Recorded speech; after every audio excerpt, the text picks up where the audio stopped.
Okay, guys, we're back. Hopefully we fix those audio problems. So you guys can see all the chip stacks here. Brian's got that clear chip stack lead here at almost 3 million in chips. And Bill, Tom, and Kurt are three no-limit horsemen here are going to try to double up here early because they are facing some chip stack dilemma. Just waiting for a flop to come out here while everyone's going around. But yeah, we got Brian with almost 2-1 over the next two players here, handling, I guess, more chips than the other 5 shorthanded stacks combined. It's going to be a tower we're going to have to climb if you want to take home this trophy today. And for the viewers there, we watched these final 3 tables as they played down, and I will tell you there was a lot of huge hands. These players are probably all a little gun shy. We've seen kings run into aces multiple times. Ace king run into aces multiple times. It's just been one of those days. And here it is. Kurt's all in. What is this, the second or third hand in? Good luck, Kurt. 310 starting the hand. So the blinds are at 30,000, 60,000 for another 5 minutes or so, and then we're going to jump up to 40, 80. It's a tough spot to be in right now. I mean, you already got a third of his stack in here. It's tough to fold at this point, regardless of the hand, and you don't know your opponent has kings, or else it's probably an easy fold. But against most hands, you're probably about a 60-40 dog, and you just got to put it in with a third of your stack already in. Yep. Yeah, and as we watch this hand play out, we're going to let it go around. We're going to catch you up on what the Bar Poker Open is and what's going on this weekend down here in Florida.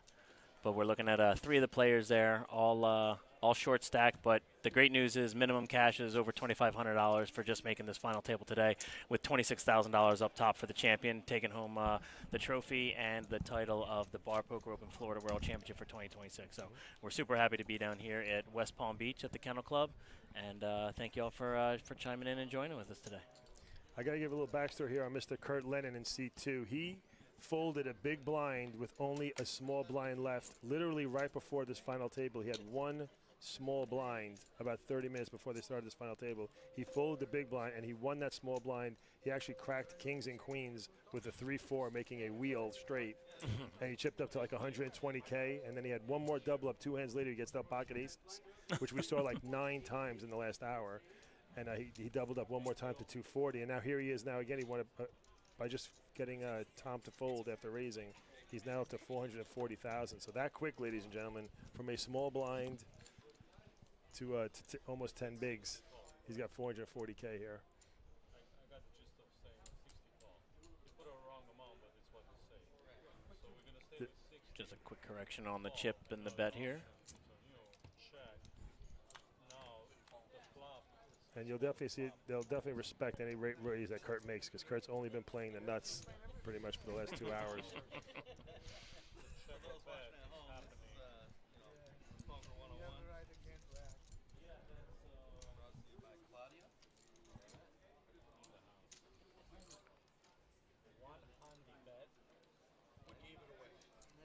He's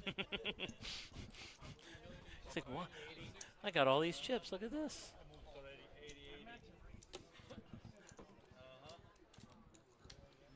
I think Kurt flopped a flush draw there. All right, I have a quick recap here for the leagues that are part of the Bar Poker Open that are being represented here at the final table. Eastern Poker Tour, one of the 2 original founding leagues with River Chasers, representing here with 3 players at the final table. No Limit Pub Poker Tour, 1, 2, where are we at? 3, 4 players spread out between here and also No Limit New York, including that in, even though Tom from No Limit New York has a special place in my heart because he has my bounty when he took me out at the charity event 2 years ago, and he never ceases to remind me every single time he sees me that he enjoys carrying that bounty chip around as a reminder that I'm a terrible poker player. Wow, as you say that, Tom's all in with pocket queens, and Kurt has kings. Oh, no. Sheesh. Look at this hand. Yeah, and they don't have enough chips to play any games with this. They're both short stacked. They both got to get it in. Yeah, I think the average stack was about 20 big blinds for those counting going into the final table here, the final 8 players.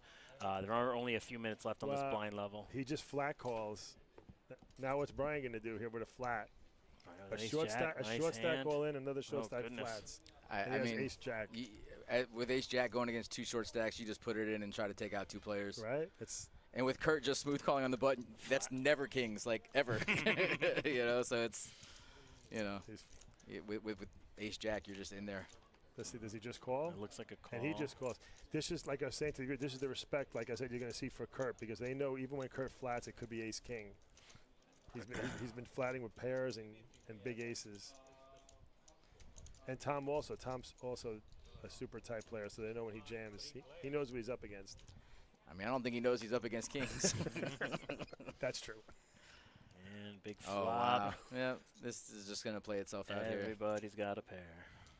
Bet 200 now. Looks like Kurt checked that a turn, but I don't think that was on purpose or an angle. I think he just... Yeah, Kurt's a relatively new player. I think this is the first tournament he's ever played in. No! That's get it all in and let's figure this out. Was that a string raise? No, No, that I think was- he said all in, then he put the chips in, and then instead of stacking and moving, just made it easy and pushed the bucket. I promise you Brian is going to be shocked when he sees kings here. Well, maybe not. I don't know, but I think in most normal Yes. scenarios you would be shocked to see kings on the button. Oh yeah, they're talking about aces. Who has aces? Yes, it's been aces, Yeah. kings, and queens have been relentless. We talked about this. Yeah, that was Vanjo. Keep your cards in front of you. Got queens over on the other side with Tom. Thomas is just shocked, I bet. Hello. Someone Nothing bumped to into- see up Even there. the cameraman was shocked. He's like, what just happened? Oh! We get- Wow. that's a blurry jack. I promise that's a jack. It was censored. Wow. It was censored because like the viewers at home can't see it a little bit. You know, it's like a little bit of an exposure. Wow. That's wild. Well, I think it's. I don't know if it would have mattered too much, but I feel like maybe if Kurt goes all in on the button, maybe Brian can find a fold with ace jack in the small. But I mean, you just kind of let your opponent in there with ace jack. I don't know how Brian would have played it if he goes all in on the button. I'm not sure. So I am going to tell you guys that I went down there earlier and a couple players were sitting. So I said, hey, I'm doing the commentary today. Does anybody like have someone that you want me to shout you out? Little Sparky, your dog at home, anybody? And Brian is the only one who said anyone. Brian's girl, Charlene, is watching. And I think maybe having her as a cheerleader brought it home for him, you know? Good stuff. Good stuff, Brian. So Brian, Charlene for life. you crushed it. Yeah, Charlene, you're a heck of a lady because you brought that jack for our dude, and he wanted to give you a shout out. I'll be honest though, I can already tell Brian's a player because when he saw the kings, he didn't even flinch. Yeah, I saw that too. Didn't even flinch. He's like, Not okay. His, not his first rodeo. No. Not his first rodeo. Definitely not. I've played with Brian a few times, but I didn't know his backstory, you know, as far as his professional poker playing or casino poker playing experience. But I watched him early in the tournament. I said the same thing. I said, this guy could win this tournament just for the reasons you explained. And He's I don't just even his think he flinched when the composure. jack came either. Yeah. He's like, okay, meh, whatever. Cool. Next. Just another day at the office, right? Just It's another day. Only 26,000 for first. No big deal. Right now you're going to be Yeah, watching Yes, these we guys. are. I was going to say blinds are up. Yeah, so 40, 80, 80. So now Bill is going to be in the hot seat because that blind's going to hit him. That's going to be all of his chips. It's when it comes around. And there's an 80,000 big blind ante as well, correct? That is correct. Yeah, that's a lot. That's 200K every round, guys. That's a lot of blind stealing right there.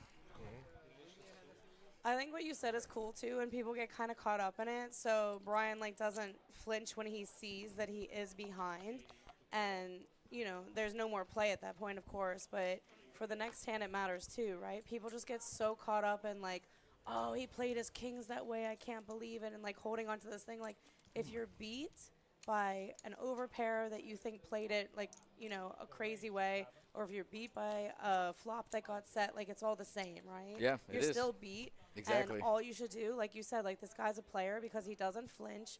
He's just ready to see the run out. Once He's the run numb. out comes, He's yeah, numb to yeah, it. exactly. And I mean, like, not to say you can't get excited about things, but you see so many people like the shoulder slump the moment that they see that they're behind. Like Brian knows, okay, there's 2 more cards to come. We're still involved in this hand, and I think that we could have probably seen him shake it off pretty quickly if he doesn't hit the jack there, right, and loses the pot. So. I'd like to point out that Glenda looked like she was going to make it like a 500K raise, and then something just told her, she's like, you know what? Just give me the All pot now. of them. Just give it to me. She saw what just happened with Kings the other hand. Two She's hands like, ago. It's like "Ah, 2 hands ago. Put She's him like, on the "That- ship. That problem isn't for me. I'm going to protect this. Do you think she planned it that way to make it look like she was maybe going to make a 500K, but knowing she was going to go all in the second she saw the Kings? Do you think that was maybe like a little bit of a misdirection or a? I'd love it if it was. I mean, Yeah, now she's seen enough to know there's been so many bad beats, so many crazy big hand into big hand, and just like we saw the last one, runner jack yeah, don't even let them see a flop. or turn jack. Yeah, actually, Bill Sandiford is in the big blind right now from Jacksonville. We were just talking about how crazy, how high the cards are running. Just in the last hour, he had gotten dealt pocket kings twice, pocket aces twice, and pocket queens twice. I don't know what the stats are. I'll ask the viewers to do the stats on that, but it's got to be in that's the like billions to one, probably. Yeah, that's insane. No, that's why. Online Really? poker's rigged. Yeah, exactly. This never happens in real life. Oh, wait. No, yes, it does. It happens all the time. You just don't notice it. The algorithm seeps into real life, you know. Very true, though. It's here. No one wants to talk about it. It's real. No, that is true. It's playing like the online. Look at this hand. Another. Ace, queen, ace, nine. These dealers got some place to be, you know. It's Yeah. Monday night, they got dinner reservations. I joke sometimes, like for the old school players here, it's There it it's is. playing like a pinochle deck. Yeah. There's only 9s through aces. There's no low cards in this Yeah, deck. Bill on the short stack has to get it in. He can't fold. I'm glad he knows It is that. big. I'm glad he recognizes the situation. I mean, he's Yeah. got 2/3 of his stack in there. We're calling with any two. Doesn't Yeah. matter. Yeah. We're Five calling with cards. one. Give me one card. We're in. He's And- live. yeah, I was just going to say he's in better shape than he probably would think looking at 6-9 off.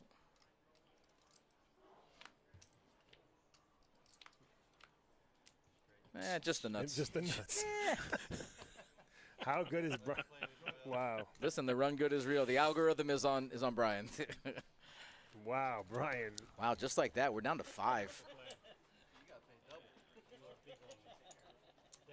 And it was all 3 short stacks that went out 1, 2, 3. Right. Normally, we've been doing this since 2014. Starting with 1 championship a year, turned into 2 championships a year. Now it's 3 championships a year. So running these final tables multiple times a year. Normally it doesn't run out the way you think it should run out. The short stacks don't always go 1, 2, 3. Normally, they double up, they triple up. Oh, They're guess like what? They're the cockroaches. chip leader now. Yeah, they're hanging yeah. out. So you're in a bar poker scenario where they were short on the blinds coming into this table. Normally they don't go out the way they're supposed to, question mark, right? Normally one of them or 2 of them will double up and get back in, but right now they are just picking away at these short stacks when the cards are deciding. It's I not was a just bad going to play. say, to It's be not fair, bad they're play. not doing anything wrong. Right, The cards are no just bad playing play. themselves. Yeah. And wow, and look what Brian's been showing. He showed ace jack, he showed ace queen, and now he's raising in first position with queen jack off, and he got queen jack suited to fold in the big blind. I'm kind of surprised. He didn't at least want to see a flop with that hand. That's a very defendable big blind hand. So you just keep watching people go, you're out, you're out, you're out. You know what? Yeah, I'm gonna fold this hand. I'll wait another hand before I get back into this pool of people getting knocked out every hand. Yeah. And Vangel and Brian here both started day chip leaders. Vangel was the chip leader in the Sunday flight, and Brian was the chip leader in the Saturday flight. Both. What was the starting stack? Brian had 900,000 to start the day, and he just basically maintained it all day until the very end. And Vigil had 1,025,000, Okay. give or take, What was the starting stack for the tournament? 30K. 30K. That's nice. Wow, that's deep. We have another all in it. Is this queens again? Queens against an ace. Queens again. Been that way all day. Like I said, Claudio's got dinner reservations. Our dealer Claudio, he's got some place to be. Wow, and Vangel's on with ace 4. Oh, that's wild. Ooh, and he makes it. Wow. Just in case the one ace wasn't enough. Well, there's my comments about the short stack not going out. Here we go. you bring it into the universe. Uh-huh. And yes, we are sequestered in a private room. We have no idea what's happened outside in the real world. We are on a 30-minute delay, but we are watching this live. And when we talk, you hear us about 4 seconds later. So this is all happening right now as we are watching it with you. So If you guys are, go ahead. Mangel's finally back over $1 million. Like I say, he struggled all day today, almost card dead for most of the day, just maintaining his or trying to maintain his $1 million chips. And now he's finally back. This is the highest he's had all day, I think. And he did the right thing there too. You're on the button. It's folded around to you. You have an ace. You have an advantage over any two random blind hands. I mean, I love the shove there. You're going to pick up 200K if they fold. You just happen to run into queens. You don't like your chances, and then bink.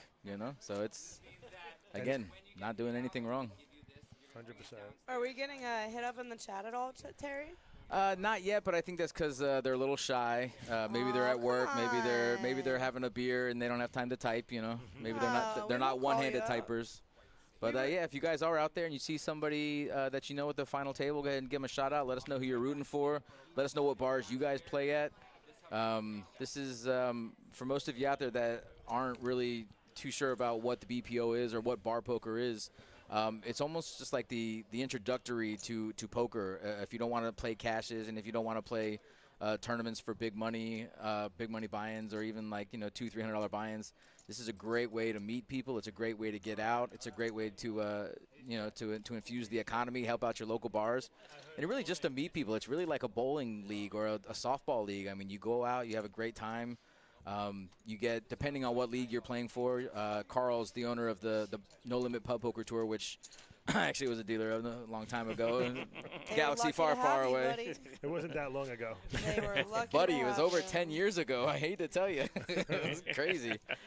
But for some of these leagues, you can just go ahead and sign up, and you're playing for bar tab, but you're also playing for points. And then the more drinks you buy, the more food you buy, up until a certain point in the tournament, you get extra chips for. So it's really just it's a lot of fun. And on the off chance you get a little lucky and you somehow end up in the BPO, you can be sitting here playing for $26,000 up top. So. And I imagine you guys would say that you do get a lot of regulars. You see a lot of the same faces every week. Absolutely. And, it is a very social thing and something that people enjoy coming back to. And you have your favorite spots that you play at. Look at these hands. I was just going to say, look That's at this. insane. All three. This is insane. It's crazy. You don't see this five-handed, except for online, allegedly. Allegedly. Yeah. I mean, I feel like this is just like a montage of hands, like that would happen over the course of a whole 3-4 hour tournament. This happened in the last 20 minutes. Yeah, you think we're editing it, right? We're editing the other hands. Oh, stop it. And the flop, Stop too. it. Stop it. The sweat. Oh, Jack. Oh, we blew Focus. out. Oh, my God. What is happening? That's crazy. What's up with blurring the jacks, too? I know. It's a consistent blur on the jacks. Did Wow. somebody take Shield your eyes. Somebody took a sharper to these jacks, and they're no longer able to be seen. Like what got drawn on these jacks that we have to blur them out? Jacks have been redacted. Wild. Yeah. Dude, Brian just runner jacks each time. Trip jacks each time. I mean, he is sun running. My guy is Forrest Gump over here. Look at him. That is Little crazy. thumbs up. This is like the Jamie Gold final table without the table talk. Yeah. And there's nothing to say for the commentary either, because it's like, okay, these two hands got it in, of course, and they Fairly got outdrawn respectfully. on. Yeah, like.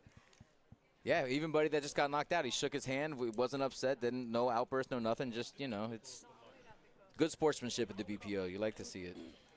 The bubble in this tournament was one of our players from Jupiter. Terry dealt to him for many years. I don't even know if he knows this. David Short bubbled this final table. Short. No kidding. Yes, from Wow. Jupiter, from our neighborhood.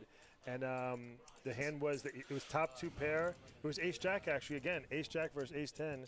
And they both flopped two pair, and he rivered a full house with ace-jack. I think it was jack-jack on the board, too, again.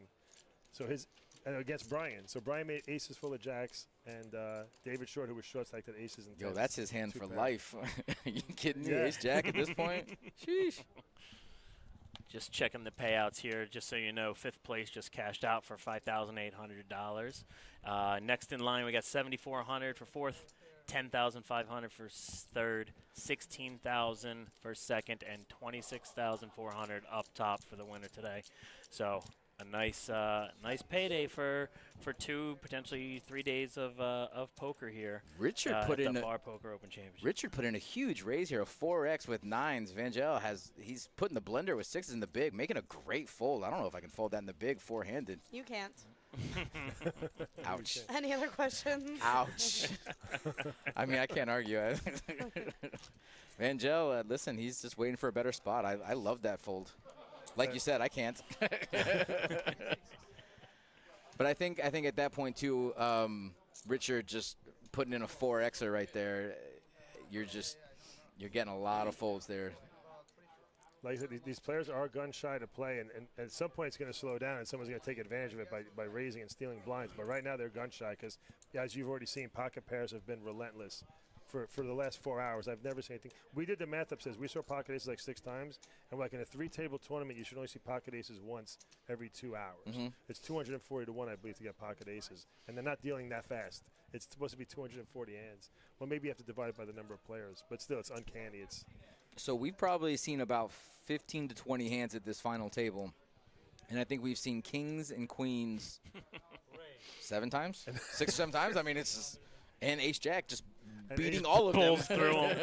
Like, listen, I if you're think here that for he's violence. he's opening so large because it does get, like, implanted in your head, right? Like, wow, these huge hands keep coming up. I really just want to take down a blind and, Yeah. get my beak wet a little bit and take one down. Like, it is The a moral feeling. victory. Yeah, it is a difference once, like, just pulling in chips, and the psychology of that is big. So, And we're at that point where every step up's thousands of dollars. It's a yeah, three- what a three- huge 3,000 payout step. at this table. Yeah, the pay jumps here. So next up, 4th place is going to take home 7,400. 3rd place is going to take home 10,500. 2nd place is taking home 16K, and like we said, 1st place is taking home a whopping 26,400. This is not your normal bar tab right here. So the way you can win seats to this event is to either play online on Sundays through the BPO or join BPO Pro and win your seat through the Bar Poker Open website, or you can play at a live game at any BPO venue, which you can find on the BPO website, your local league near you. If you're in the state of Florida, you can also go to nolimitpubpoker.com and find a venue near. Brian plays on the West Coast in Fort Myers. He won this seat actually at our main event. Our entire final table gets a seat into this tournament. And he won his seat online, and I don't think he rebought once. He shot 1 bullet, and here he is. That's the dream. That is the dream. And, if you're newer to joining the stream, maybe you know somebody that, made it through to the final day here, or you play in the league yourself, go ahead and hit the like button, subscribe to us. It'll pop up anytime that we do stream. We stream multiple days per week. What are we at, Terry? Wednesday through Saturday? Most weeks we have a live stream going, and we cover tournaments that are on the smaller side of buy-ins. I think our smallest tournament is a $100 buy-in that we stream. We stream Pot Limit Omaha. I'm usually on the team that streams the $300 Black Chip Bounty Tournament, $100 for every player you knock out. So we have a lot of different tournament types that we stream and buy-ins, and you get to see how, like, real players play versus some of the streams where it's, like a $100,000 buy-in. Like, yeah, that's fun to watch and everything, but is it relevant to you playing poker? No, like, our stream definitely gives you, like, a relevant feel for what is positive EV, things like that. Anytime that you have a question about what we're talking about, the lingo being used, or anything that we have going on here at Palm Beach Kennel Club, just hit us up in the chat, and we'll be happy to answer those. Speaking of questions in the chat, we got Chris asking what time the poker party is at. It is at 6 o'clock tonight, correct? Yes. God, I know things. Look at me. I mean, I'm a wealth of information. isn't poker party 24/7?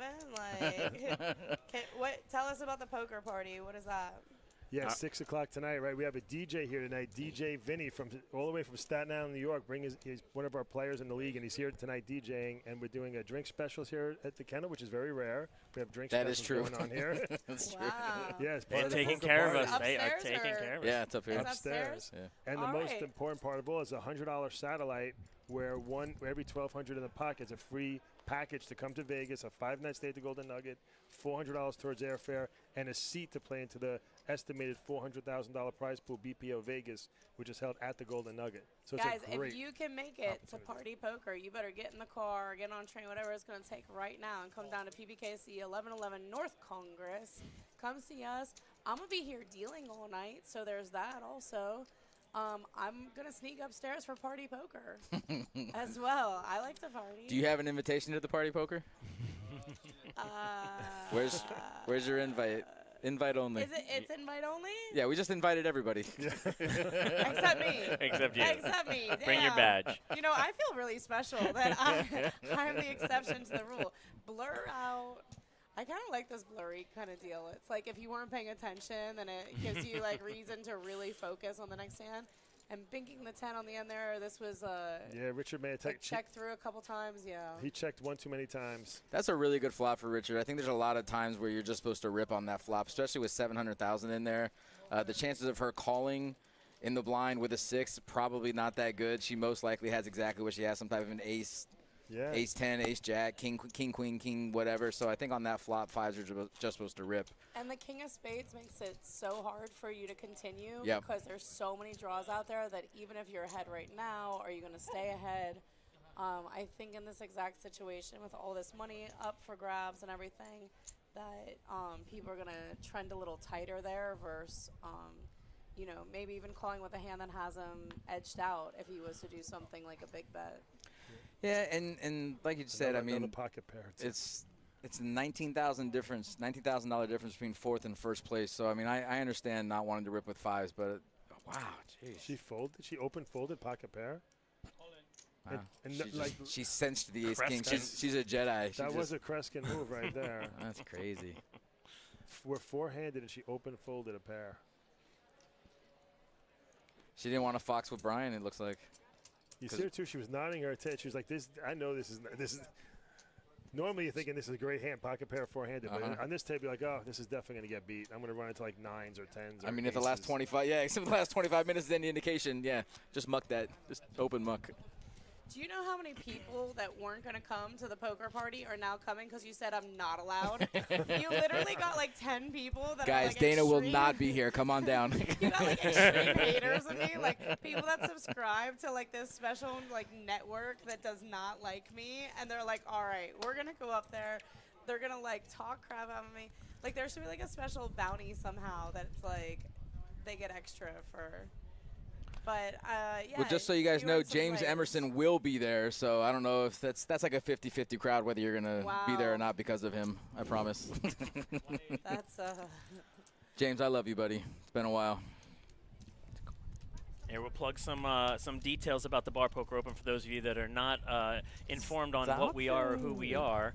We are looking at about over 30 leagues that are part of the Bar Poker Open network.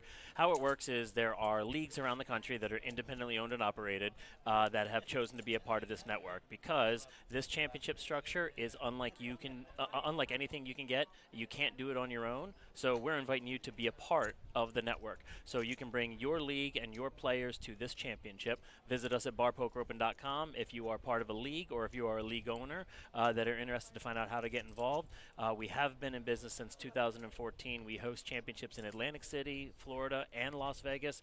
The big one is the Vegas World Championship, which we host in June of each year, which typically gets over $400,000, almost $500,000 in prizes.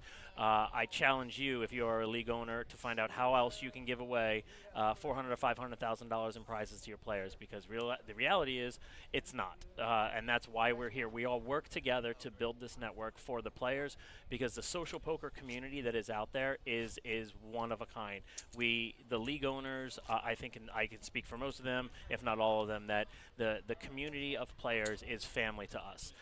We want you to be a part of that. Come out, hang out, socialize, learn how to play the game. This is not the idea for you to come in and worry about spending $100, $500, $1,000 buy-in events. These are social poker events at restaurants and bars where supporting the venue, whether it's buying a buffet or taking care of the dealers or getting food and drinks from the venue, that is your entry into it. Most leagues around the country have even state laws where it is absolutely free to play 100% if you don't want to spend any money. So check out your local league. Find us at barpokeropen.com, and those leagues can then be a part of this. If they are already a part of it, all you got to do is put in your zip code and find a local game to you. The leagues upload their games that are in their area onto the website for you to find with a little simple zip code search. And if you're not sure about it, you can always email us at Bar Poker Open. It's info@barpokeropen.com and ask if there's a league in your area. Or if you have a recommendation, we'd love to hear from you as well. We are ever growing and look forward to having you guys guys on board if you want to be a part of this. All of these players here are coming through that scenario of a live poker league, and even if they are not near a live poker league, we run the Bar Poker Open Pro system, which is a $29 a month membership system where you can be a pro member and you can qualify online. Now, the whole goal is to support local live leagues. If you don't have one in your area, find us at barpokerum.com and you can become an online member as well. And you could be playing our next event in Las Vegas coming up here in just 3 months. So check us out, barpokerum.com. Damn, Griff, come up for air, buddy. Nope. Yeah, that's good. I'm not going to do it. I liked it. That was Shameless cool. plug. That was good. Shameless plug. I mean, that's what we're here for. No. Yeah, I'm just yeah. saying it was. I mean, it's almost like you had it memorized. It's like I wrote it 13 years ago. Yeah, unfortunately, we River Chasers, my poker league from the Pennsylvania, New Jersey area is not represented here at the final table. My last horse stand-in finished 14th today. He busted out, shockingly, kings versus aces. Weird. Yep. He Weird. busted with his kings, but No. you cannot fault him for doing anything wrong there. If he doubles that up, he's probably sitting here at the final table. Yep, there were a lot of stories like that, like I said earlier, just the last few hours of the flight yesterday and all day today. See, it looks like it finally, the monster hand slowed down here. Might get Don't some, really like the might call get some here with good play. 8-6 offsuit, running into the big blind. I'd like to see a raise or just a fold. I think you're kind of setting yourself up here. You're just burning money. And on the short stack, Guys, poker party doesn't start at 6. I hear poker party. There's music rocking already. Wow, did Brian Well, make it's a bluff? 30 minutes away. Maybe the No, Richard DJ's made the got to bluff. test out the sound That's system. what I meant. Richard So I bluffed Yeah. with 8 him high. right now. yeah. If you- I gotta give Richard credit there. That's considering how this table is running, but he sensed a little weakness and he took a shot. But that's kind of my point almost, though, that with a hand like that, I mean, you're limping with this, so you're not showing strength pre-flop. The chances of you having an ace, king, or queen aren't that good. Right. And then you're running into the guy who has 5 million. I don't know. Probably a better spot to pick. But listen, I'm with you. I like the play though. That's the way Yeah. the game's supposed to be played. the chutzpah. For the viewers out there, if you're going to make that bluff, the time to do is not only when you sense weakness, but it's when you have no chance to win. He has no chance to win there. That's the perfect time to try to make a move on a pot when you sense weakness. Some people think bluffing with mid pair or bottom pair is a bluff. It's not really a bluff. You were actually way ahead. If the player is playing that weak, Sure. they're either slow playing or you're already way ahead. A bluff with 8 high is the best bluff. I like the rip here. There's really no other play. I mean, you don't want to let your opponent see a cheap flop. You don't even really want to raise to like 300K and let them. You just make the move yourself. If not, you win 200K without even seeing a flop. I like the play. No shot, Glenn to call. She's folding pairs pre-flop. So she's folding pairs pre-flop. Tight is right. Fold it. Yeah. I mean, listen, 19K difference between first and fourth. I don't hate it. Are we up? We are 51, Wow. 51-1, Oh, 50,000, 100,000, 100,000.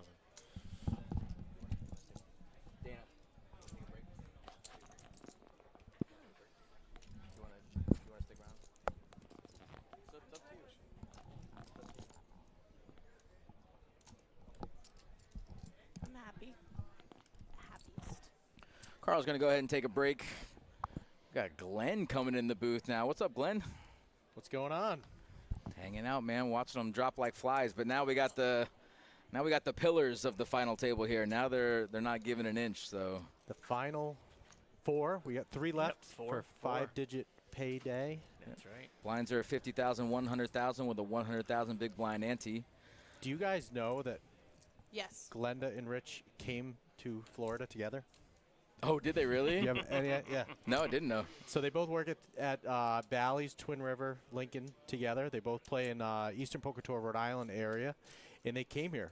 Home Yeah. bar, I think, is really cool. What a nice thing for like weeks to come. Home yeah. bar, I think, is really cool. What a nice thing for like weeks to come, and then when the next one is like coming up soon, to sit there and like you're like in the glory, and people are talking about you, and hopefully watching the stream and getting to talk about like exact hands with you, and you're like hometown famous. It's definitely God, like a yeah. neat thing. Like Yeah. I love our stream. I think that to be on a stream, you know, 10 years ago when people were playing poker, and especially like I said, we have tournaments that are all different levels on our streams.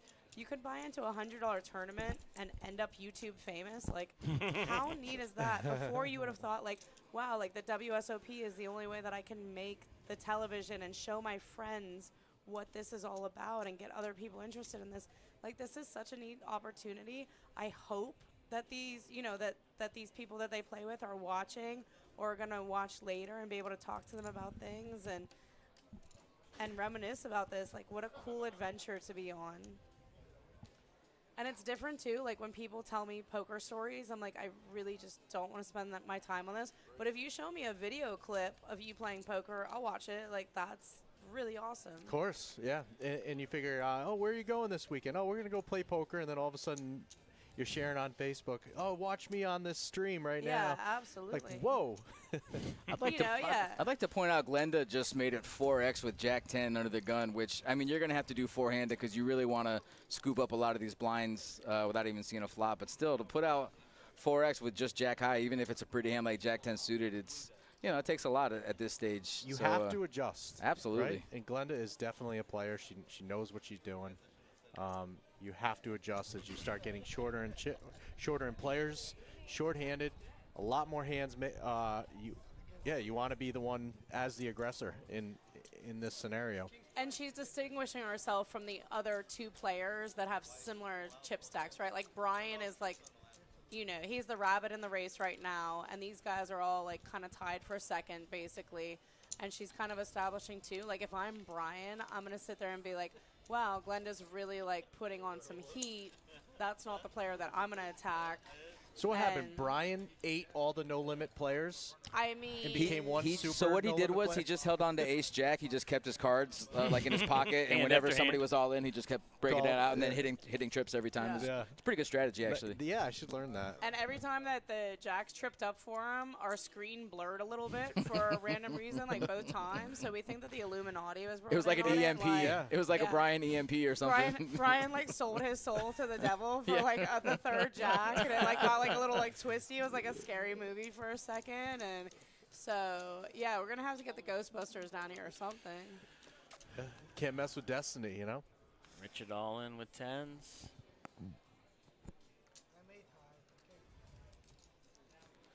Vangel's if- a New York representative. I like this Vangel right there. Like, I never understand when players hoe and hum in a situation like that and act like, oh, it's a really tight decision. He's saying, like, I can't call you this time because I have an 8 high.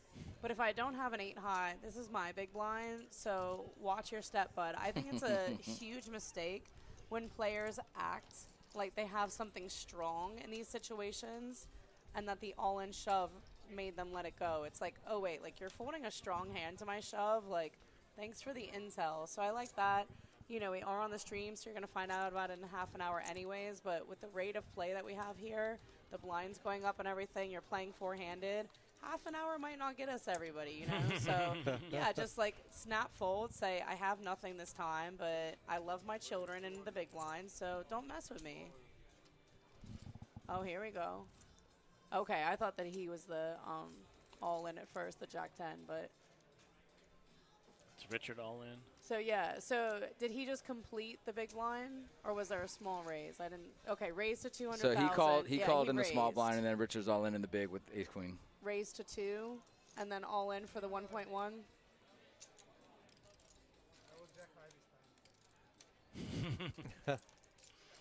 Hands getting better. 8 high, jack high. Yeah, and we see how close these guys are, especially after a couple pots there. They're literally like, I mean, they're not literally the same chip stack, but they're all just in this tight race. And also, if you think about it, so if one of these bottom 4 players is the one to knock out your opponent, that's going to be a huge difference too, right? 30 big blinds is just so different than that 16 mark. So I know there's huge pay jumps. I wouldn't just sit back and relax. I like that raise with the Jack 10, the min raise up on that. I thought that was a good play. I agree. Yeah, just got a little unlucky with the opponent, but like he also didn't like commit himself. Like if he had made it 300,000, That's I mean, like he's still getting huge ripped on, but it's a Yeah, better raise. It's such a big difference. But it's yeah. tough though with only 20 bigs. I mean, you really kind of got to hold on to those blinds. But I here's think, Glenda again raising 4x. She is not messing around. She's been 4x raising the whole time. Brian's going to defend here. He's got the chips to do it. I can't see any of these other players calling a 4x raise with Jack high, but Brian's got 50 bigs. Angelic And I folded mean, ace. this hand flops so Yeah. well, and Yeah, he had ace 4, I think.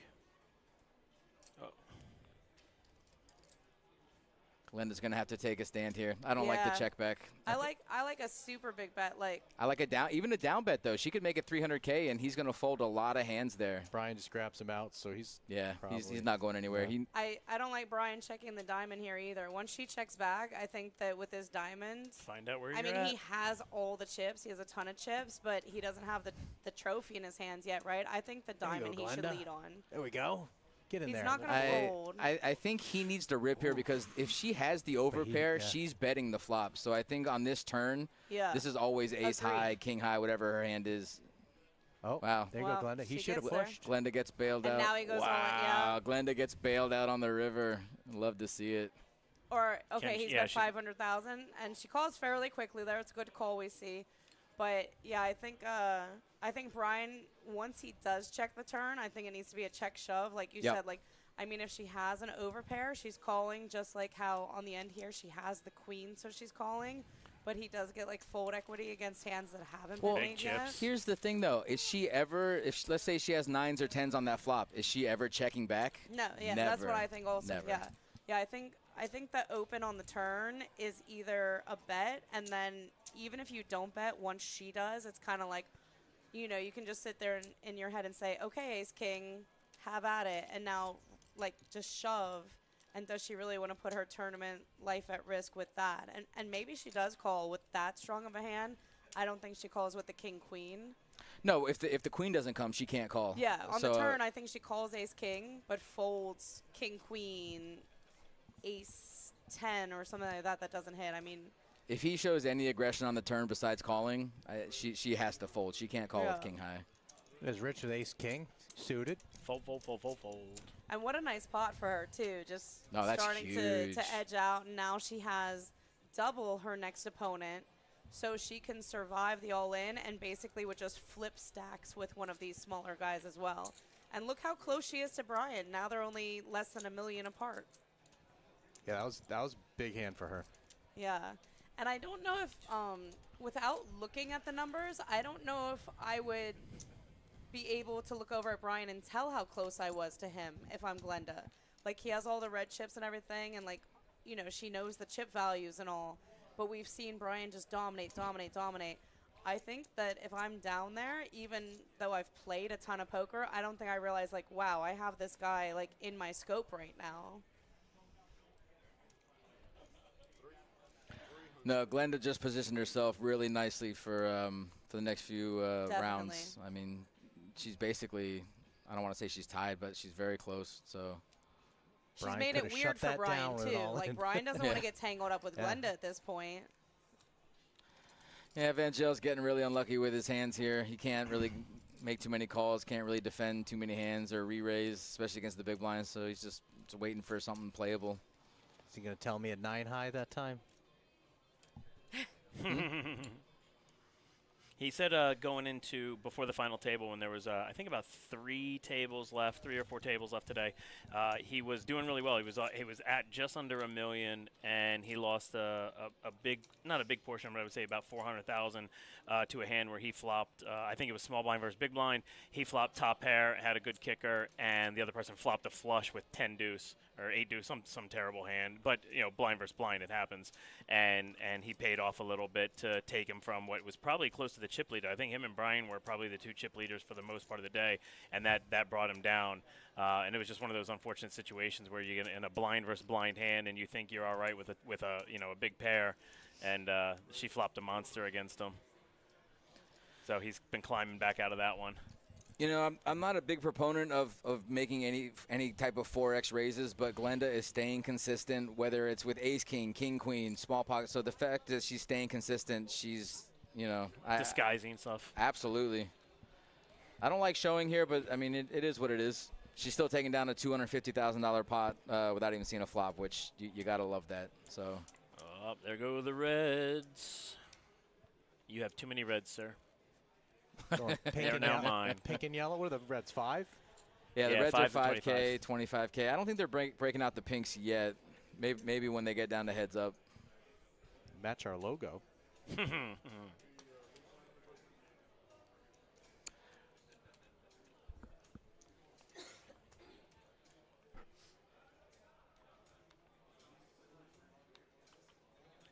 Glenda playing really good right now. Getting the cards to do it, but playing really good.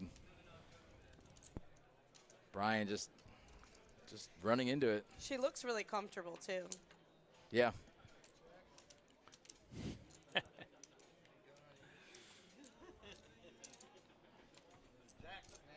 Actually, if you think about the payouts here, the pay jumps, and the fact that they are not allowed to negotiate, all these players look very comfortable. Yeah. No, Playing you're right. for like these big of pages, like I think Glenda looks the most comfortable, and she does have the momentum right now, so I can see why. But just in general, like nobody's like sweating bullets down there, has like the posture or like that like clench kind of like, oh my god, like I'm gonna have to shove soon. This is really interesting to me. I mean, let's put it this way. They're here on basically a free roll. Yeah. They paid the $65 dealer fee, and that's it. They're playing for a minimum of $7,500. Glenda and Rich shared a 2-hour flight from Providence straight here, and here they are playing for $7,500. They're already, they already won. So yeah, now no, it's just- absolutely. And it's great to see, but like if you think about the structure and how many steps it takes to get to something like this, and like Only you're 2 not going to play steps. for $26,000 every day. Well, like the travel, the like everything, like I think you guys have a great setup, especially for, like you said, like recreational players. It's a social thing. These guys, excuse me, these guys came down here together. Like how fantastic that they're now playing for 26 grand. I like that it's forced, that you can't negotiate. I think that that's cool. Like Old school. It's a different, yeah. You it's actually a get to different watch a way final to table play. stream. Yeah. and you go in knowing, like these guys didn't lay their head down last night and be like, oh, maybe we'll chop and I'll get like, $7K. Wouldn't that be nice? They were like, I might have 26 grand tomorrow. And then there's going to be a party in my honor afterwards with a DJ. That's right. We should make them sing. Forced karaoke. The forced karaoke. Yeah, definitely. The Palm Beach Karaoke you Club can't now. get your payout till you sang. You got to sing Free for your bird. money.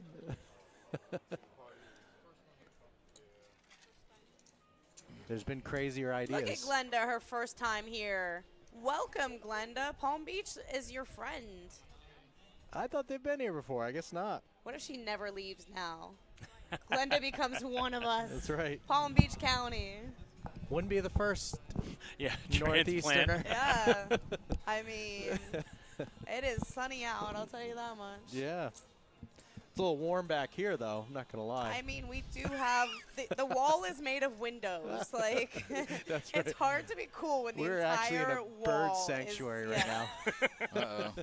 I love when the birds come in. Looks like we're going to have some clashing here. She's gonna snap. Oh, would- it's not her turn. She's just gonna wait for her turn and snap. That makes more sense. Can I keep my cards? Uh-huh. Can I keep my cards? I know I'm folding. Can I Is still he keep my asking cards? to hold and fold four-handed in a I- tournament? Oh, I think he accidentally tabled a card. So he was just trying to ask okay. what the proper. I was gonna think say, that's what like, it was. I feel like that's kind of weird because it makes it sound like you have big cards, and it actually would influence the action at that point. But yeah, if his card just got exposed and he was just trying to cover it up, if that's what he was supposed to do, that makes more sense. yeah, for I think sure. he was just trying to make sure he didn't. Yeah. Because if you're like, can I hold these and show them? Then you're like, you want to show your like ace-7, It's kind of like that would put Glenda in my a very favorite weird spot. hand. Yeah, that would be like, that would be bizarre to me. But yeah, that. All right. It's in. Sit down, Sit in down, front, Rich, for God's down in sakes. front. Someone blur him out. So this will make whoever wins this. Oh, if Glenda wins, she'll be like even with Brian. If Van Yel wins, Someone then go they'll back 30 minutes basically- and tell him to sit down. They'll switch chip counts. All right. Well, we'll see it in the graphic. It'll switch to To the. the He's overhead. gonna turn back and let us know. He's gonna announce Oh for us. wow, what a All flop! right, she hits her ace. That helps Glenda out. One more card to come. Wow. Ace. There you go. All right, first time sweating. Big coin flip. Ah, there goes the horse.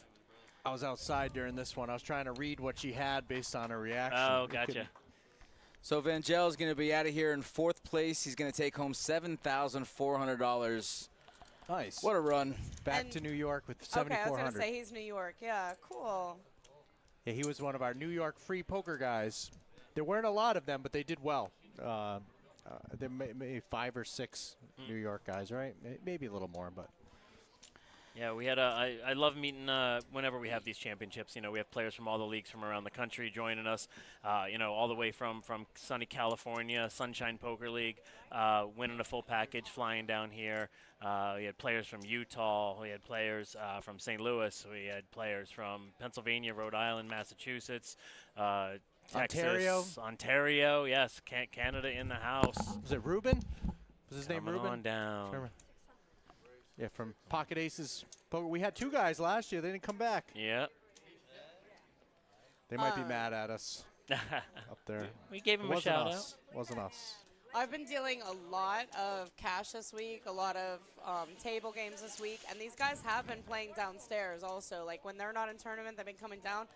Very nice group of people.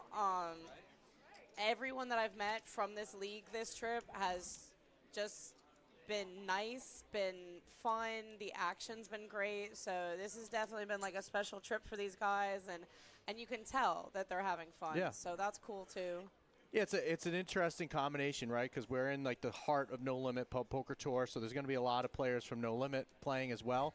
But then you also have all the players that traveled as well. So for them, it's a vacation for Yeah. everyone that traveled. So they're going to stick out. They're going to play cash. Absolutely, They're going yeah. to play nights, and then they're going to try to take home, go in the heart of enemy territory and take home some money. Which we've got 1 No Limit player left, and we've got 2 Rhode Islanders left from my home state. And at Eastern Poker Tour.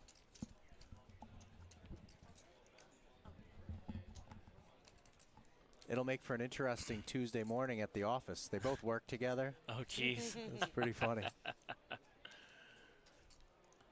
But isn't this like the dream though? So like right now they're enemies because Yeah. you know they are playing for this top prize and everything.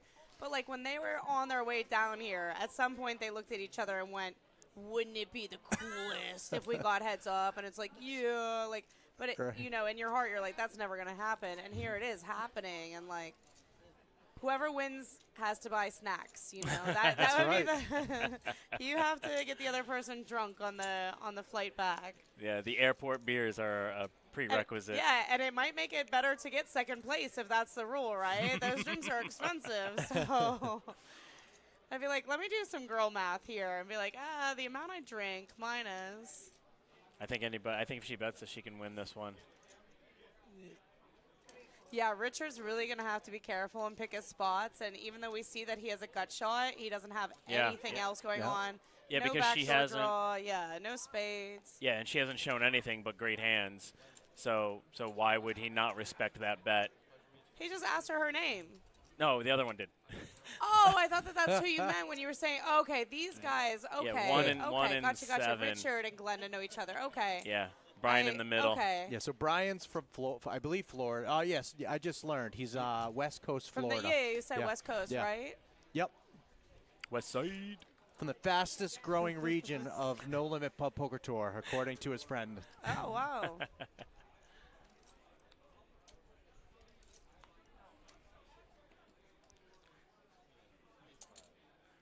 And we can get down to some hands where we're not seeing aces versus kings versus queens versus ace king. See how they really play, and if they realize that the cards aren't going to be running hot like they were, can they actually play three-handed and steal some blinds and make some moves like that one that she just did, betting with 8 high onto a all paint board. And they've been quite efficient so far. We're only, I guess, what are we, an hour and a half into the stream? Started around like 420, Yeah. 415, 420, yeah, of this table. So we started Right. the stream So- at 4:45, so we're a little over an hour, just over an hour. Yeah, just an hour play. We're already down to 3 players. All of them guaranteed at least $10,500.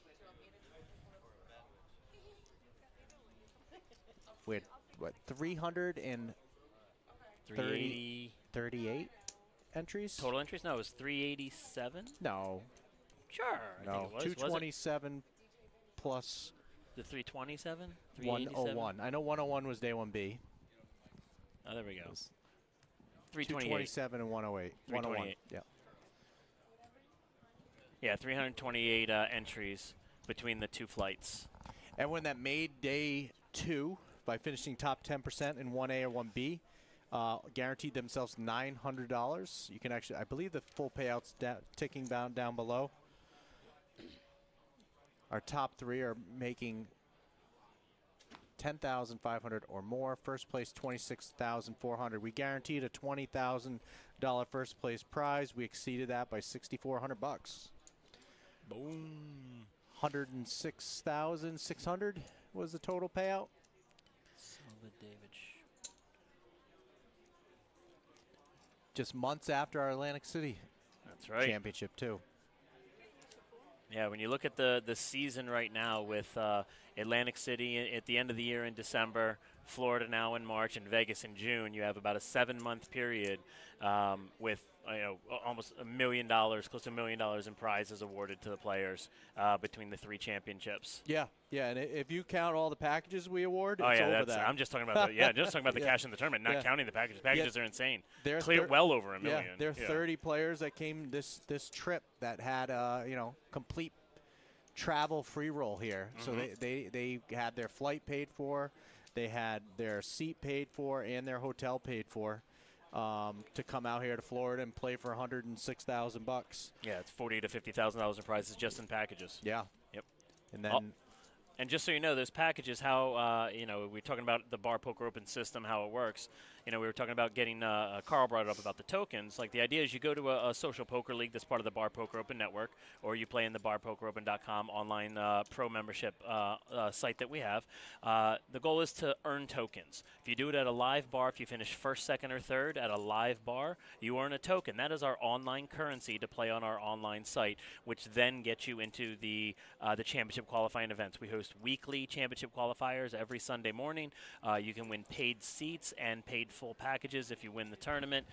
We do that every single week. The tokens that you earn don't expire, so if you happen to go to a bar Monday night in Rhode Island and you get a token, you don't have to play this coming Sunday. It'll get put into your online account. It's just like your a bank account for us.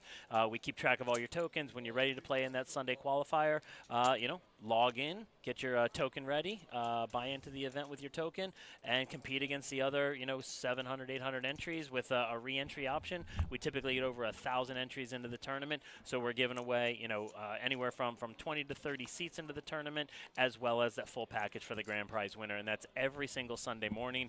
All of that comes at no cost to you by just going out to your bars, finishing top 3 to earn that token, and then using those tokens online. The other option is as where you get those tokens. I want to pause here real quick. I see a raise. Don't want to miss the hand. Yep, raise and fold it out. You get those tokens to play online. Again, as you're saving them, there are larger events that we do. We call them high roller events and special satellite qualifiers that cost more tokens to enter. So the standard Step 2 tournament to get you into a seat for one of our championships is called our Step 2. If you do a high roller event, it could be 3 or 10 tokens to get into that event, but typically we give away more prizes because of the higher entry fee of tokens. So it's typically 1 in 25 or 1 in 50 people can win a package, beyond it. Every event is a little bit different based on the structure, but check it out online. But the whole idea is find a bar that's local to you, get out and earn those tokens, and turn those tokens into your seat in the championship. You can win that fully paid package to our next event coming up here in Vegas in June of 2026. All right, Glenda, ace 10 here in the small blind, raising it up. Got some of her chips back from Richard bluffed off her. Mm-hmm.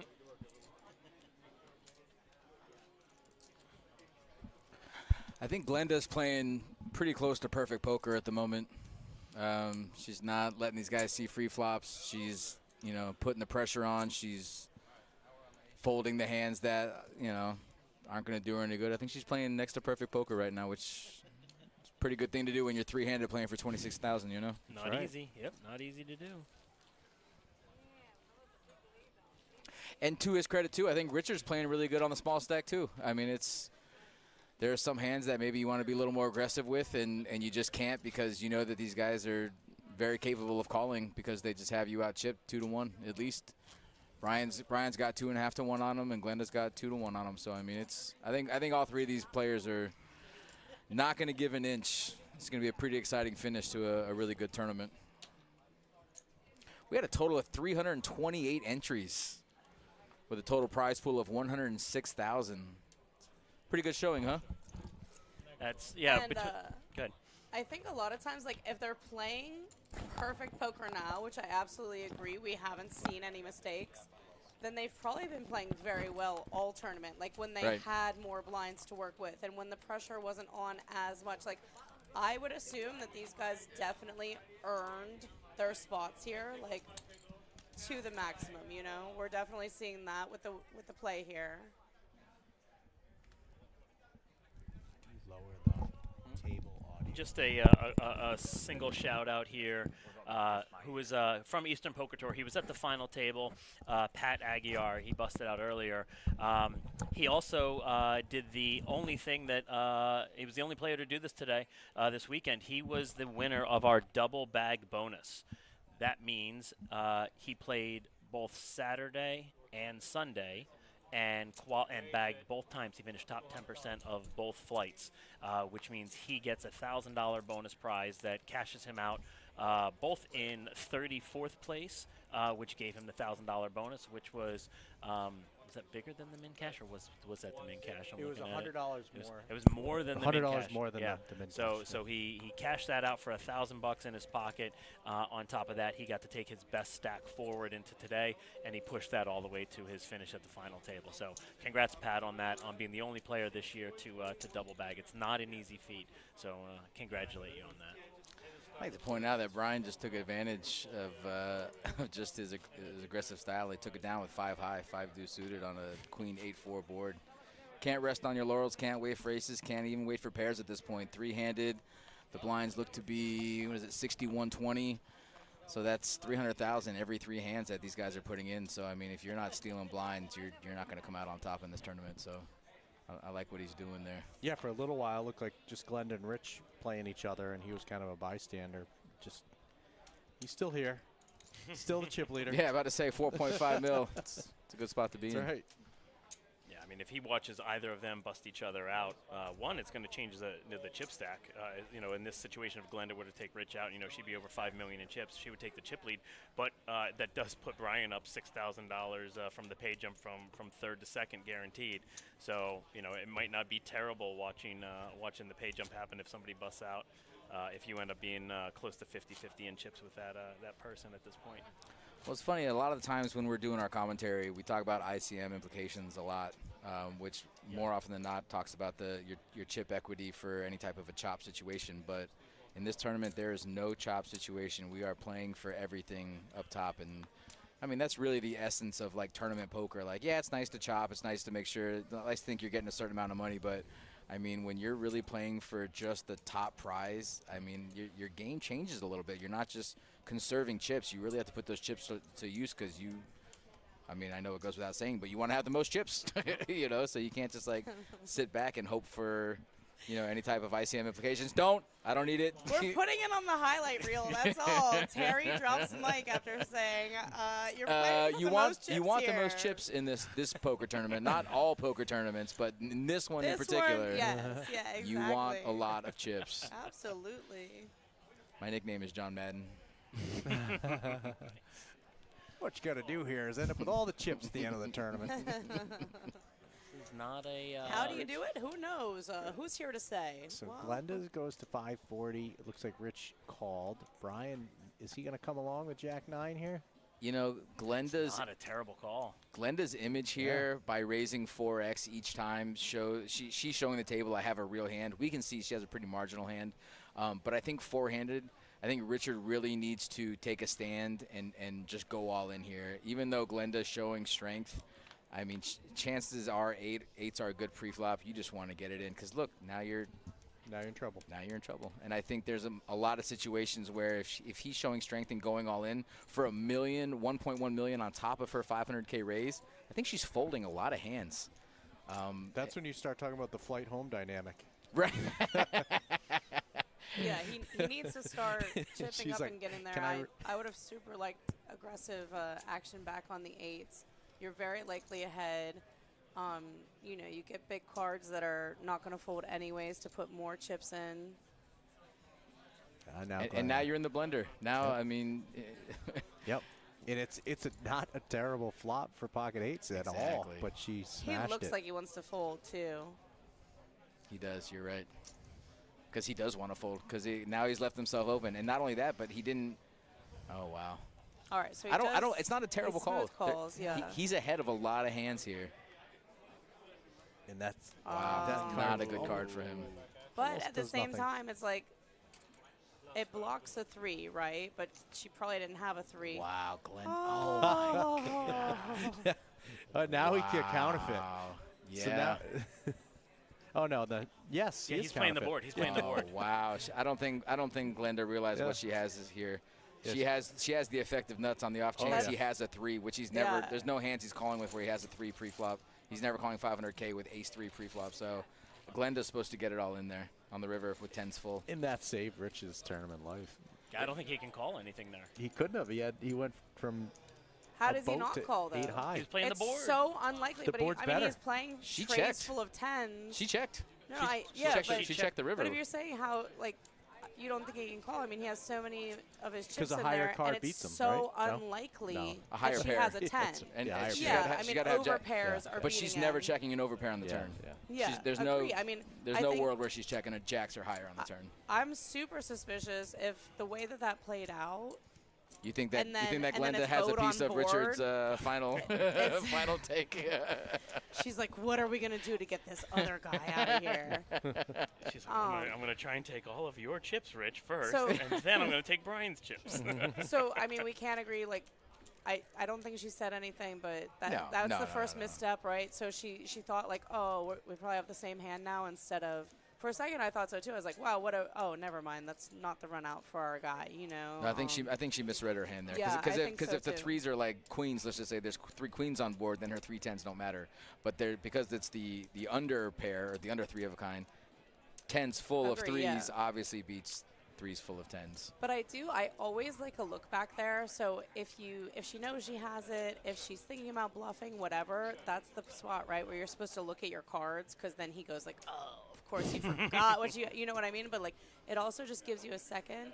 I talk about it in our weekly broadcast when I'm on. I think that the main mistake that's easy to correct in poker, like in general for these tables, is to just take the extra moment, right? Like, it's your tournament, you know, and of course, like, we love the action. We love how quick it goes. That's fantastic for us as viewers, and it's great to see them, like, playing this fast. But if you just take that pause, like, it's your tournament. So take your time. You're playing for a lot of money. There are nerves, even though we've said, like, these guys all look very confident. They're having a great time. They don't look nervous. You know, we saw Phil Ivey years ago fold the winning hand at the WSOP, flush, right? like deep in. Yep, he Yeah, I folds remember the that flush, doesn't flush. think he Yeah. has it. Yeah. And in the interview, you know, he was cool about it when they showed it to him, and he's like, "Yeah, friends of mine called me and told me," and he's like, "No, I didn't fold that." Like, but yeah, like I always say, like, I mean, me as a viewer and as a spectator, like, I want to see fast play, but, you know, I just care about these guys and, like, about their money. That would be the easiest piece of advice that I would give anybody, whether you're playing cash game, whether you're playing one of these tournaments, whatever. Like, just take a moment for yourself if you do have something questionable like that, like weird board run out, right? Yeah, And if she takes the boat on second board, and, like, right. you know, like, truly thinks about it, like, the instant thing is like, oh, we have the same hand, but, like, if you do take that pause, then I think that it's for you, right? Like, and that's who you're playing for. You don't owe anybody fast play. Like, to an extent. I mean, obviously, if you're tanking all the time, you're going to lose Facebook friends, but Those are important to collect. oh my gosh, the most important. And I guess so. The players are hearing exactly what, or I'm sorry, the viewers are hearing what only us now, right? When we turn the table talk down. No, they can hear Okay, it they can hear it. Okay, but okay, we turned it down some because the background noise had gotten to the point our where, yeah, where you weren't getting as enjoyable of a feed. We know you guys want to hear what these players are saying, and we do too. But we did have to tune that down a little bit because it just ended up being like a lot of noise that you couldn't understand. So.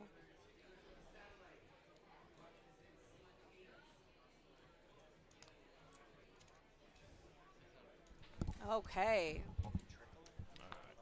We're gonna Ooh, see. we Oh, got some paint. and a big raise up to 600,000 here, 480 for Glenda to call, and I think that we're gonna get a ship here. Pre-flop would be my guess. If he's made it 6, what raise does she put in that's not a shove? I think we Yeah, just she rip. Doesn't matter. shoves. We Yeah, just she's rip. ripped We it, just yeah. rip. And then this is the right play. This is I agree. I can't think of like. three-handed. This is just always the play because if your opponent has exactly the hand he has, you just take the chips now. Yeah. You take the pot down now without even seeing a flop. He has to have such a monster here. I think he folds even like 10s, like 9s or 10s. I think are going in the muck. If she's ripping in the big right there, it's such a monster. I think Ace King is her floor. Yeah, because you're You like know? flipping at best Yeah. with 10s, right? And Richard has this smaller stack. Well, he does Glenda now. has Brian covered. Wow. Look, Brian just had the look from one of his fans out there. He had the like connect. Did you see that? And he's like, I know. I'm gonna. But like, how cool, right? Like, it's cool our setup here. Like, if you guys have never been here and never been to our tournament area, so we literally, and that's what I was saying. Like, the noise outside the table has gotten a little loud because there's spectators live. A literal Just- party. Yeah, like We actually up have a couple literal party stairs. going on right now. Yeah. Right above them. Right, yeah, just Yeah, up, just but they're 5 getting feet, to- 10 feet above them. They're getting to watch these guys, and that's not the case everywhere where you can watch like people, whether you know them or not, and get to do this. I just want to point out, Brian is limping in this on the button with Ace King suited, hoping that one of these guys raise, and Glenda's going to oblige here. She's going to put in 500K with Ace 10, and now it's Brian's turn to rip with Ace King. Yeah. Getting tricky.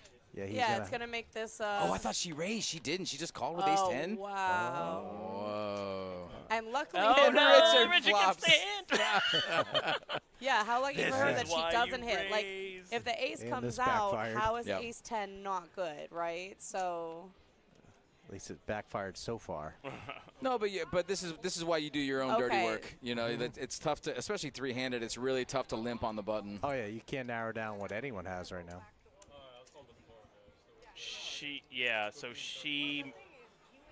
I'll let them figure it out. So it sounds like Oh, Richard went went all all in in, out and of then turn? she checked, and then Richard went Okay. all in, and then she mucked at a turn. She folded Not at a forget turn. about him. Yeah, forget about Brian. So, we're so deep in this tournament, this can definitely influence Brian's play at times. Glenda she's made a mistake here. There's no malicious intent. Like, we know these guys are buddies outside of here. But, If anything, it helps Brian.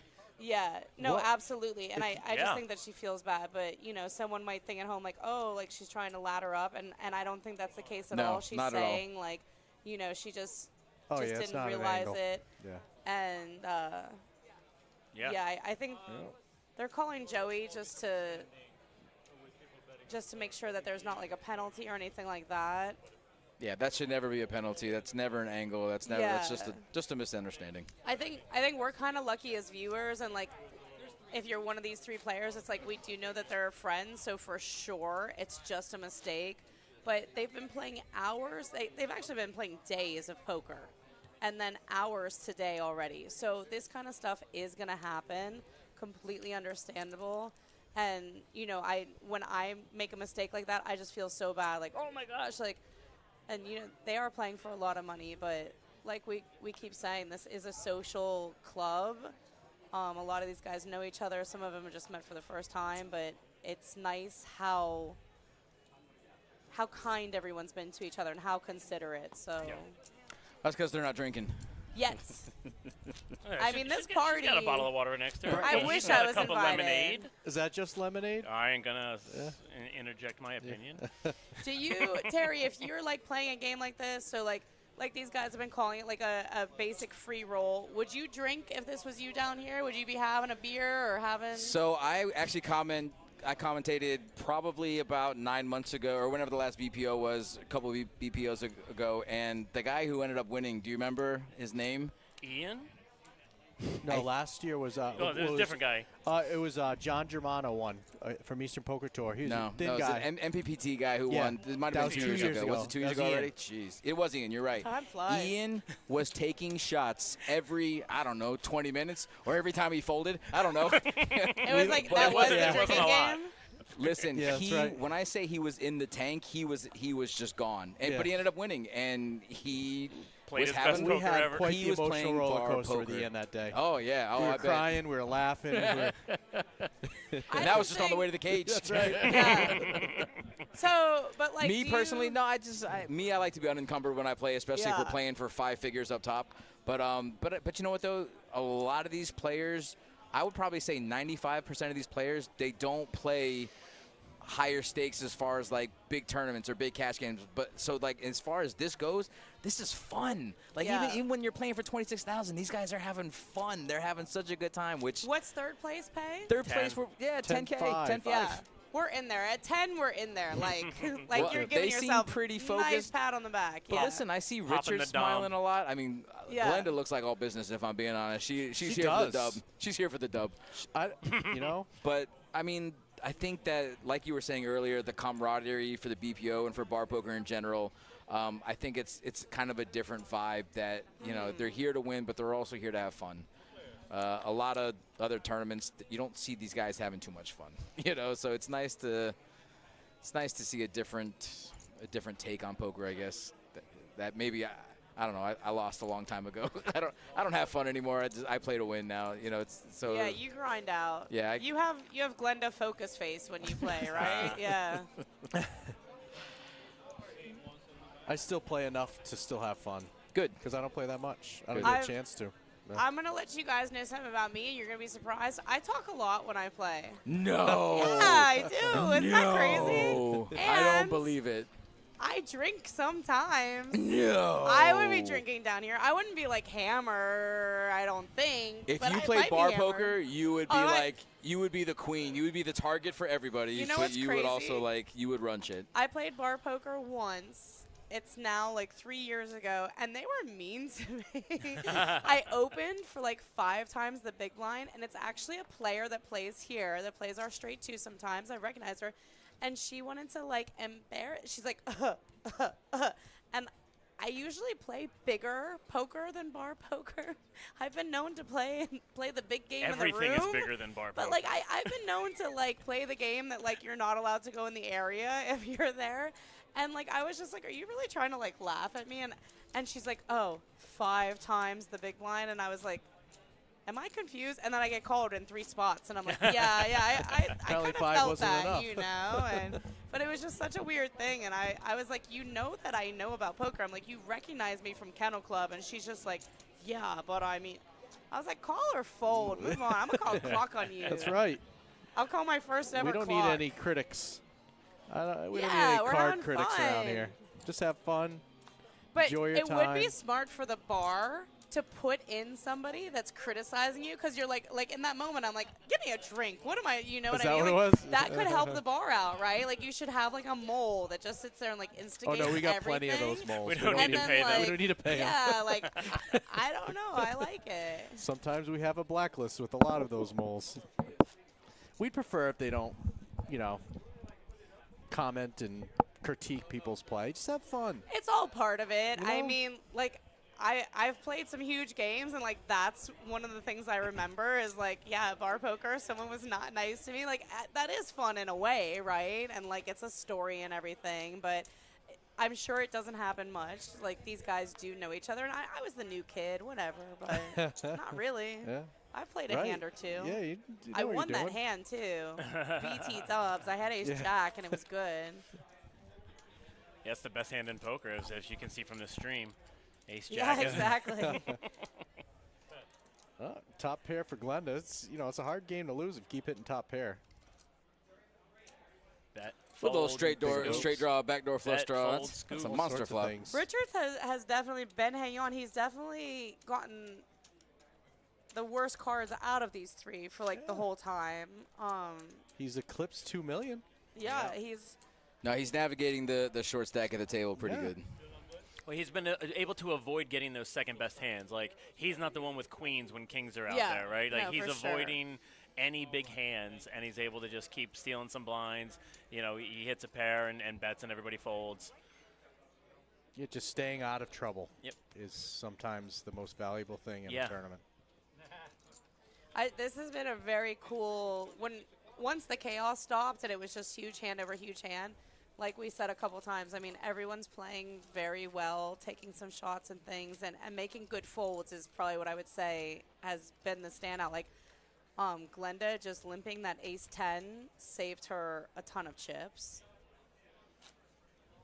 When she's supposed to raise. Yeah. Like, you're just three-handed Absolutely. ace-10, you're just supposed to raise. But you know what? She saw something in Brian just calling on the button. Yeah. She just Maybe, right? Yeah. I mean, you Don't kind of have walk to think into so a because re-raise. she's been raising hands like ace-10 every time, like consistently. So for her to just call, And even if she didn't say, like, ooh, he's up to something, it's almost just like, let me not bloat this pot because we saw that she's dominated. But even if he has, like, pocket threes and he calls her or if he rips, then Yeah. she just loses Yeah. 500K because she's been Yeah. 4xing it the whole time. Exactly. So you if she lose a raised- shot at, like, flopping something big. Yeah.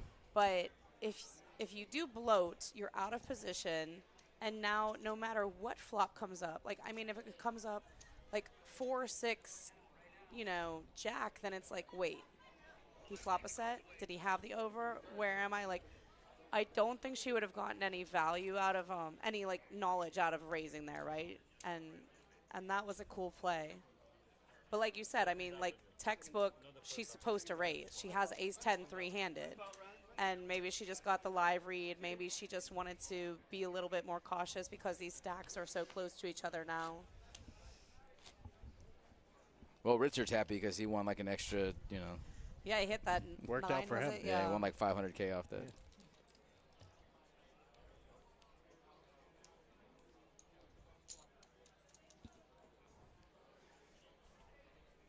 Yeah, and shout out to the team here at the Kennel Club.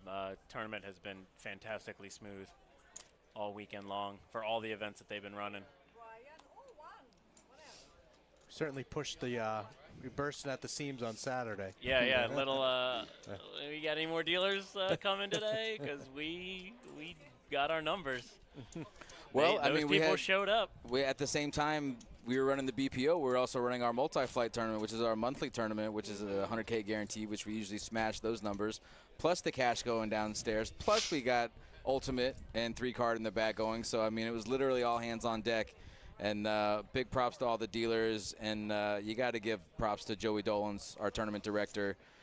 He's been hitting doubles every day. Been here 5 days in a row of doubles, just absolutely crushing the game. Yep. So First one here. Yeah. first year, last to absolutely. leave. Yep. And he's sticking around tonight for the poker party too. I don't blame him. I am going to tell you guys that Saturday is my day off, and I worked a little 16-hour shift just because I care. Sheesh. Just because I love each of you, So I did my part. Thank you. Volunteer work, I'm sure. Whoa. So Dana, Wendy just came up to me. Wendy's one of our long tenured, beautiful, wonderful dealers. And she came up to me and she's like, "Listen, Glenda's my girl. Be nice to her." I said, "Okay, yes, ma'am." Oh. So apparently there's some type of a network, lady Filipino poker players. So Oh, there's a There club. you go. there's a club. Should be. If there's not a club, there should be. Yeah. Facebook Very group. niche. Yeah. There's no in between, right? Like like Wendy is a pretty exuberant lady. Glenda's been like stone cold killer. Like with the Filipino Win Poker Players Club, you do have to choose the day that you enter the club. Are you gonna be silent and assassinate, or are you gonna like act like you're at party poker every day? So let me tell you something. Whenever we do our Thursday stream, we have a PLO tournament Thursday stream every Thursday. And whenever Wendy's dealing, I have like 10 ladies in the chat that only chime in to talk about Wendy. They don't care about the poker. They don't care Wow. about it. They just chime in to talk how nice Wendy is following. and shoot. Yeah, and you know what? We love it. We're here for all of anything you guys do. Any likes, follows, comments, subscribes, anything, all of it goes a long way. We appreciate you guys. Glenn, if you want to give a shout out to, I mean, I'm sure they're all watching on your channel anyway, but if you want to give a shout out to you guys too on your YouTube channel, go for it. Now's the time. I'm just appreciating Glenda's player image. That's the most glam player image. Agreed. Yeah, did they have the wind I think so. machine like That's right. to get her hair flowing like It's that? a great one. Really is. We have the big screen here, so you probably aren't appreciating if you're watching it on your phone. But it's I would have liked a bet from Glenda on this turn. Omar crushed it with the photos for the players. Yeah, where's Omar at? I want a headshot. These are glamour shots. So Omar's been like a friend to the Kennel Club for quite some time. And I always talk to Omar when he's here. I didn't see him yet today, but I was very, very ill my entire pregnancy, and Omar knew that. And he goes, I have the grossest video to show you. And I was like, no. And I said no right away. And he followed me around like a 7-year-old kid. And he's like, no, you have to see it. And I was like, Omar, I am about to unfriend you. You don't know how serious I am. I go, ask a female right now if you should still be trying to show me this video. And he's like, okay, I'll leave you alone. But are you sure? I was like, please. I was like, don't even talk to me about it. But other than that, Pocket Omar's the queens for best. Glenda. Doesn't look like she's going to make much on this one with Rich at just 9-2. whoa, the chat just lit up. Hey, you mentioned Wendy, and the chat just got like 20 comments all of a sudden. And meanwhile, they were like, we know Wendy's in the building. You don't have to tell us. Like, they all share location. Our viewership just spiked. Every time someone asks me, like, for directions or, like, where something is, I'm like, oh, I'll share my location with you, and I always choose indefinitely. And I'm like, I want everyone to know where I am all the time.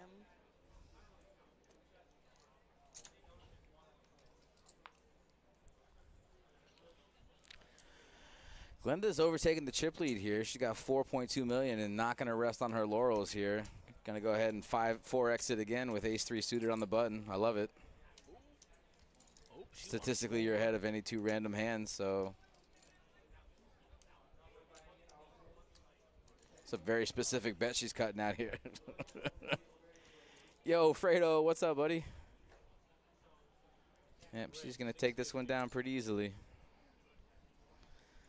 Yeah, you got to remember, guys, 60,120 with a 120K big blind ante. That is 300,000 every single round that you got to give up. So if you're taking 300,000, you know, once or twice a round, you are going to accumulate chips quickly. And that does not bode well for Richard's chances. He's going to start to, you have to make some moves. You can't just wait for, you know, pocket pairs, ace highs, king highs. You got to start to make some moves. Like even with queen 9 here, I would love to see a raise out of Richard. Even though he's running into fives, I mean. Yeah, mathematically, he can't fold 6 hands in a row. Right. Like it's just to give up almost half your stack at that point. Right. 120. Yeah. So according to one of our BPO champions, I think it was the 2018 champion, Rafael Jimenez, Raph, you what's have up? to drink to win. Yeah, he won, and he won. Yes, Yep. and he won. And he won. He won, That's I funny. think 50 grand. He won. Was it a 50,000 that one, or was it like 30s? I forget. You know what? It'll blend. If you had said the opposite, I'd be like, no, don't broadcast that. But with that being the advice, like, yeah, like, let's spread the word, you know? Like, I like the mentality. Hey, it's for me, when I play pool in a bar, it's a fine margin of drinking too little or too much. Too little, I'm terrible at pool. Too much, I'm terrible at pool. I have to find the happy medium. The Johnny Manziel medium of. I don't think he does anything medium. Yeah, no, yeah. Have you played pool since you've been in town? No, I've been a little busy here. But, Well, I'm yeah. going to let you know that there is a fantastic pool hall that maybe my buddy owns called Paradise Billiards. It's on Congress. We're on Congress. So shoot over there. Nice. Yes. He very needs to be doing enjoyable, bar yes. poker over there. We'll have to find out. Oh, okay. I'll put the You connect got a in. buddy. Does he Put serve him in the touch with Carl. alcohol? I mean, like he himself, or No, I they mean- have like beer, wine, all the seltzers. Yeah. It's actually like a beautiful, well lit pool hall that everyone would be comfortable going to. You know, like sometimes you walk into a place like that you've never been and you're like, ooh, maybe I made a mistake. But I mean, it's perfect. It's paradise. It's in the name, right? Most of the pool halls that I played growing up in, they were required smoking pool halls, where you had to light up as soon as you walked in, and if you didn't, just sorry, you're not welcome here anymore. If you don't smoke, you like you're not tuck allowed- the lit cigarette behind your ear. They'll like allow that. Just carry it in your hand while They're you're like, shooting. burn if you don't smoke it. No, must smoke. So pulling out some yellers from the back. Glenda is just absolutely ruthless here. She is not letting up at all. She's raising 700K on Yeah, a she's 120,000 keeping the big big bet. blind. There's just these guys just can't call unless they have made hands. And even the hand earlier, she had ace king. This is a couple minutes ago. She had ace king on the big blind. Brian has pocket fives in the small blind. Just calls. She makes it like 800K, and Brian can't even do anything with a pocket pair three-handed. He just mucks. He just mucks So- fives in the small blind.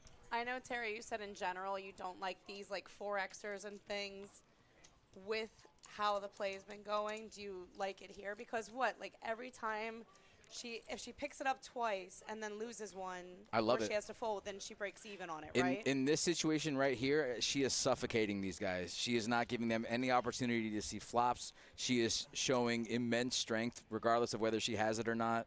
I love what she's doing. I love the pressure she's keeping on. It helps that she's picking up good-looking hands, but Yeah. at the same time, she's playing perfectly. Look, she has 4.8 right now just by keeping her foot on the gas. And not just on the gas. I mean, she could 2X it, 3X it, whatever, but when you're like 4 and 5X in every raise, you can't do anything but fold or go all in. I like this in general, 3 and 4-handed, especially when the chip stacks are like this, right? Like she does have Brian covered, but not by a ton. And Richard isn't, he has to make a stand here soon.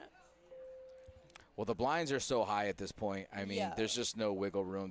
They're not deep enough to really 3 and 4 bet pre-flop. Your bets are just like one raise and then an all in. I Yeah. mean, that's basically what Was what that these guys ding are that looking we at. heard? The blinds are going up next? It was, Yeah. correct. But I definitely think that 3 and 4-handed, this is how the chip leader should/can play. And I also advocate, like, say that we're 4 or 5-handed. I think second and chips can do this also, especially if the chip leader isn't a super aggressive player. I think that that's a missed opportunity pretty often, is for like someone that's second in chips to put down the same muscle of like pressure, pressure, pressure, and make these like 4X, 5X opens where, like you said, like they have to have a monster to get involved. Oh, it's break time. Take a little break.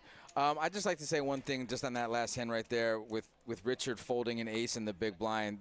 I think with Brian's opening on the button, his range right there is going to be pretty wide. There's a lot of hands that he's going to raise where ace high just has the best of it. Like Griff was saying earlier, you can't just keep folding if you're Richard. And if you see a hand, even if it's like ace 6, which is like one of the worst ace holdings you can have, you just kind of have to stick it in and hopefully you get a double up. And if not, that's okay. But at least you're putting up a fight there. I Otherwise, you're hate just that he giving showed it up. too. Oh, I didn't see that he showed. He showed the Wow, ace. that's rough. Like, That's it's one rough. thing to be tight, but no, don't broadcast it. Yeah, agreed. Well, I mean, it's not a situation where anybody can take advantage of him doing that again because he can't fold that ace again. Like, I mean, based on the can't situation- he? Yeah, Can't he? I don't know. Yeah. We're gonna find you lose out. a third of your stack by. We're gonna if with he a folds it fold right ace. there, we're gonna find out because the blinds are going up to. If we were at 60, 120, we're probably going up to breaking in the 70s. What is it? 75, 150 75. probably. If all the reds are coming off, yeah. Well, not necessarily. All right, looks like we'll be back in about, what, 10, 12 minutes? Yeah, about 10 to 12 minutes. You want to go put in some of these clips right here? Or do you want to Sure, talk about throw anything on you guys that got one. coming up? I think we're good for now. Guys, don't go anywhere. We will come back and conclude our final table for the BPO.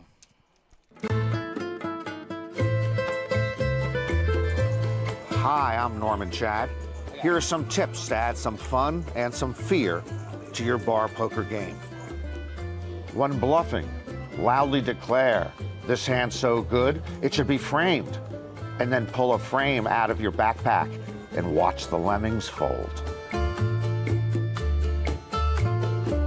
When it's time to show your cards, flip them over with flair and say, ba-bam! Tell your opponent, call if you don't like money. And when they raise, walk away from the table like it never happened. Find your closest Bar Poker Open venue today at barpokeropen.com. Sir, what's your name? Where are you from? Ian Alvel, Stuart, Florida. And what is your greatest accomplishment with Bar Poker Open? Last year, 1 year ago today, actually got to the final table with some gentlemen right here at the exact same table. This should be the featured table as is right now. And I ended up getting lucky against a legend, and I won the main event. Oh, you won the whole thing last year? Yes, sir. Okay. Dead cold sober, or were you drinking a little? I was drinking a little. I was definitely not sober, but I wasn't over-served. Definitely not over-served. They're actually pretty stocked and ready for tomorrow and Monday, I heard. So I'm looking forward for the opportunity of what they've stocked. You won last year. The deck hit you in the head, or were you playing really, really well? I heard I played the best games of my life from the dealers that I normally play with. They said they'd never seen me play something like that. And are you playing any differently this year to foul them up, or same game? There's a couple different moves I've learned, so I might try them. I got earlier this gentleman used one against me. I haven't forgot it, and I'm going to have to go ahead and play this hand. Why don't you go and play this hand? Small pocket pair alert. Let's see if we can win this thing. On TV, let's win one. Tread lightly. We got a competition. Got one. If you're my good luck charm, sir. Let's hope so. We got a flop of Jack, Ace, King, Rainbow. Very wet flop. Neither wants to add another king.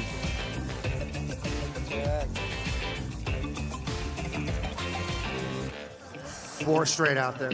Oh, why don't we take a shot at it? Take a shot at it. Four of them! Oh, Lord! Can you believe this? That you got a hand against that. I'm back, baby. I'm back. Live on TV, 4 kings flopped it. Woo! Ian, you're welcome. You got it?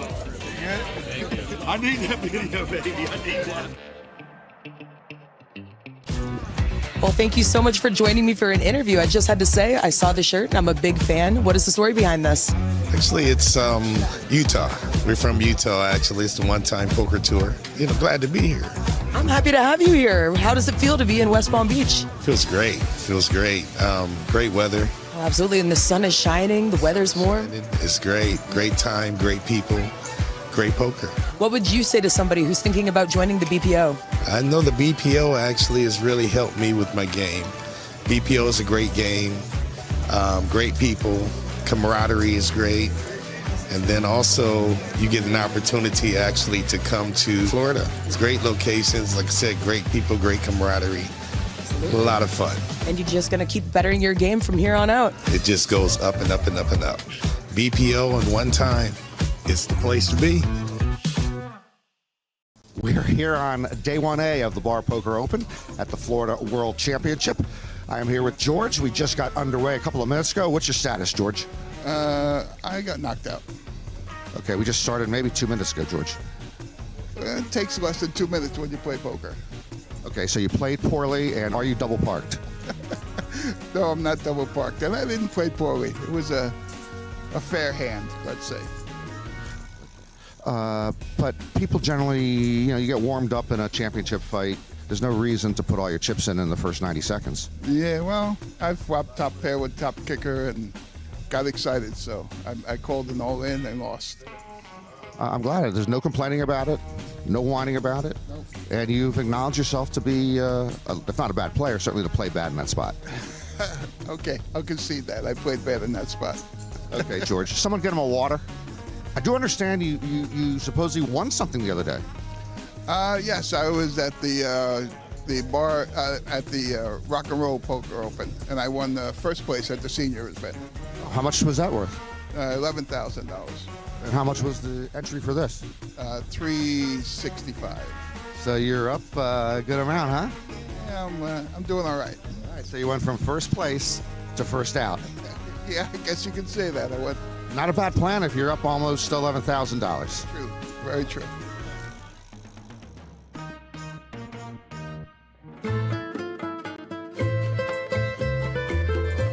Hi, I'm Norman Chad. Here are some tips to add some fun and some fear to your bar poker game. When bluffing, loudly declare, "This hand's so good, it should be framed." And then pull a frame out of your backpack and watch the lemmings fold. When it's time to show your cards, flip them over with flair and say, "Ba-bam!" Tell your opponent, call if you don't like money. And when they raise, walk away from the table like it never happened. Find your closest Bar Poker Open venue today at barpokeropen.com.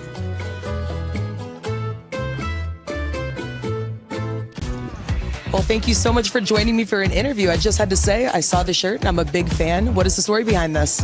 Actually, it's Utah. We're from Utah, actually. It's the one-time poker tour.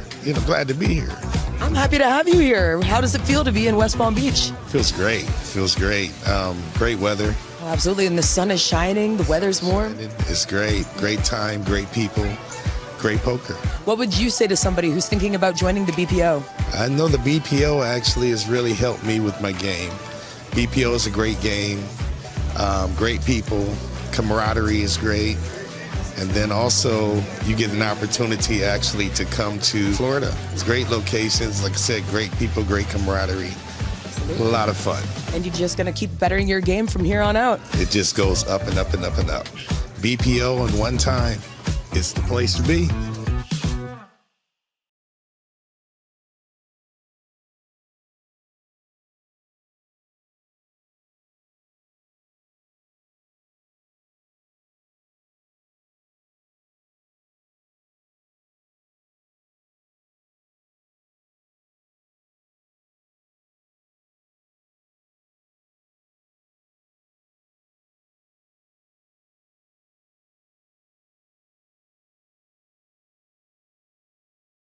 PBKC is your entertainment destination for poker, casino table games, OTB, paddock live events, and exceptional eats. For more information, go to pbkennelclub.com.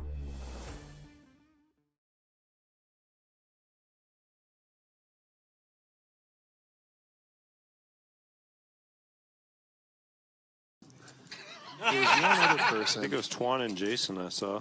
Twan and Jason. So everybody showed up, and we got a stream. Skip, not happy with the push in the small blind. Open folds his queen jack. Armando's going to take it down, right? Or is that a call? It looks like it might be a call here. She's boy, framing she's the framing it, cards. yeah. I didn't hear it either. But We got ourselves a frame job here. We're framing the flop. Are you in? no help for Skip here. He's the one at risk. Going to need a queen or a jack, or now a 10. Picks up a few more outs going to the river. And there's that 10. Straight so Skip. Straight for Skip is going to bring him back up over $1 million in chips. Armando dropping down to 485,000. Armando feels like he got framed on that one.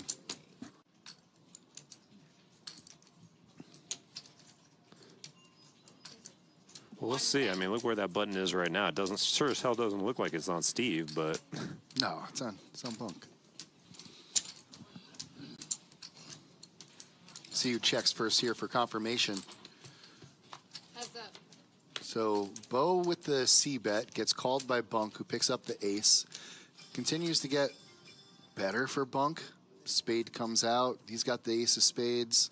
Doesn't really have to worry about much here. All in? Except a shove from Bo, All and now in Bunk from is faced with a Bo. decision. Bo with absolutely no outs here cannot win. 330,000 over to Bunk, who, as you mentioned, already has the check mark here. It's just, can he make the call? Obviously has kicker problems potentially if Bo's got an ace as well. The iconic Smitty, or iconic Smitty.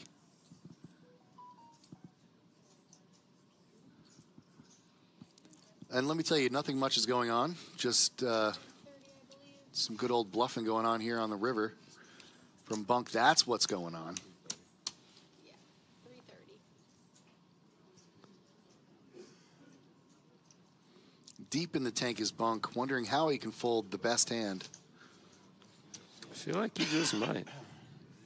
Give Bo a little bit respect. Yeah, he will. Oh yeah, he gave a lot of respect. There it is. Bad kicker problems. Wasn't really worried about anything else besides the kicker problems. Bo, and you never know, even if you are bad, it could always be your lucky day. Or lucky weekend in this case.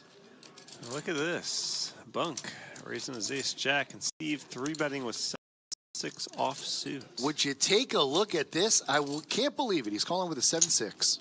He's raising with a 7-6. Oh, yeah, that's Bunk right. is, Even better. Bunk's even better. That's my guy. He's on the button. Bunk's gonna make You got to the play the call. button.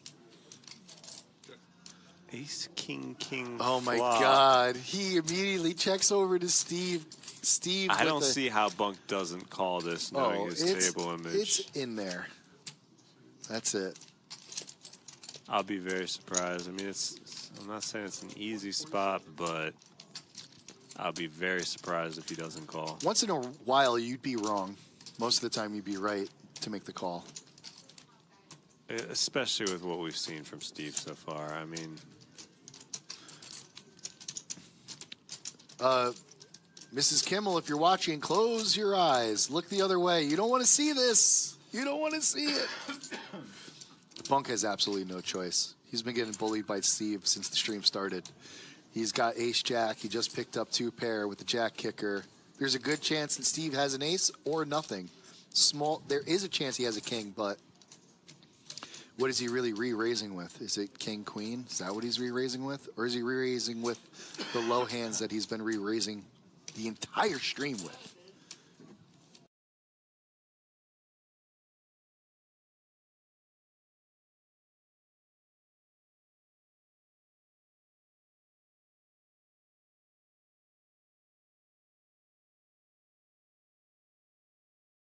Would Steve actually shove with trip kings? The answer, maybe. I don't know. He's been firing at absolutely everything, so I don't know why he would take a break. Like I said, if Steve ever catches a hand, he's going to get paid off. And Bunk is thinking, am I the guy who's going to pay him off now? Like, is that what I'm doing? Am I that guy? Am I the guy who just got caught in the whirlwind? he just glances over at him, and again, look at Steve. He's like, oh, it's wow. a fold. Okay, you can come Show out it. now, Christina. Oh, if he shows it, that's the end of Bunk that'd be the end of it. I mean, how do you come back from that? I did not see him folding there. That'll be an easy fold. Same thing goes for Mika. Anthony now set with a decision. The decision to get a set. All right, we are back from break. Blinds are going to be 75,000, 150,000 with a 150K big blind ante. We got a little swap in the booth here. Glenn's going to go ahead and take a break. And in the booth, if you know him, you love him, maybe. Wow. We got Jimmy Rivers, co-owner of the MPPT Poker Tour, and Jimmy's been in the business for, what, close to 20 years? Well, first off, yes, 20 years. I want to say, well, hello, Bar Poker Open universe. It's a pleasure to be back here. Did we get an all-in and a call or On a the fold? mic. It was a fold. Okay, good. And Sorry. yes, it's almost 2 decades. Can you believe that, Terry? We're going to hit our 20-year anniversary of No Limit Pub Poker Tour. Wild. That goes to show my age a little bit. Although I haven't aged a day over 36, so we're all good. I'll be honest, you look good, bud. You look good. Thank you, Terry. But it's great to be back here with you, man. I miss you. For those also don't know, Terry, one of my, I would say, almost original guys in the company. Pretty close. We got to work together for years and years, and he got to put up with me for all that time. And vice versa. And vice versa. Still one of the best dealers and personalities out there. So, Terry, happy to be here. Well, you already got fans in the chat, Jimmy.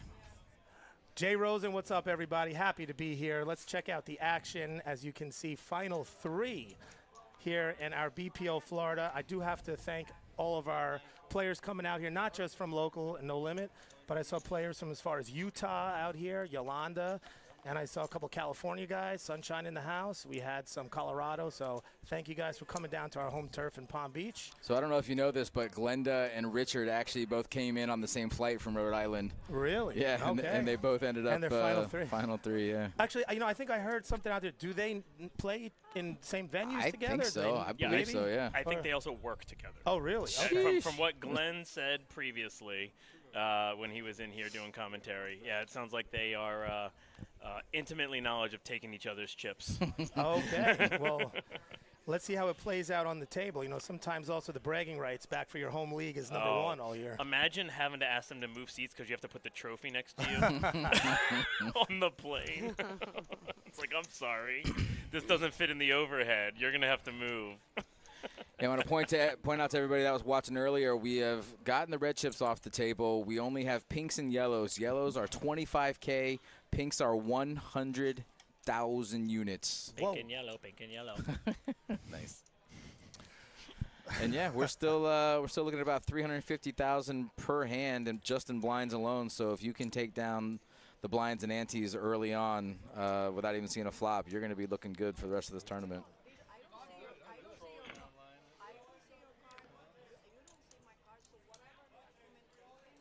You can see there, it sounds like Glenda very familiar here, like you said, with Richard. They play together, and it looks like they're know each other pretty well. Am I have this right? Is it about 10 million chips in play? Yep. 10 million, roughly? Yep. All right. So I know we talked about the next player that's going to be knocked out here is $10,000 for that payout. We got $26,000 up top. What does second place get? Second place is taking home $16,000 even. Sheesh. So I gotta start playing some more bar poker. Between all of them. They didn't have that in our day, Terry. No. We're fighting tooth and nail for like $50 bar tabs. These guys are $26,000 up top. Well, so I do have to ask you while Griff is here next to me. So what's up, Toast? It was originally at 20,000 advertised first, so we exceeded that up to 26,000. I just saw. Correct. Right? Yeah. Okay. Yeah. We exceeded the guarantee prize. Okay. Of the 100K advertised, we hit 106,000, just over 106,000. The advertised potential 20,000 for first. Yep, we're at 26,000. So yeah, we hit bigger numbers as we really hope to do on every single one of our advertisements. But at the same time, we appreciate the players who come down here and are a part of it. Traveling across the country to celebrate their victories locally and online, to come sit here and play for the trophy, for the crown, taking it back to whatever bar there. I always joke with any of my players, like if they win this thing, we have had a River Chaser player take down a trophy before. I said, you have to take that back to the bar and use this trophy as your card protector. Like there is no other option for this. It must go to the bar with you the next game. Once we get down to heads up, they actually put the trophy on the table. For those of you new, you'll take a look at the incredible trophy that we have for the players. But for those of you who know what I'm talking about, it's pretty cool object to have in your possession when you leave here tonight.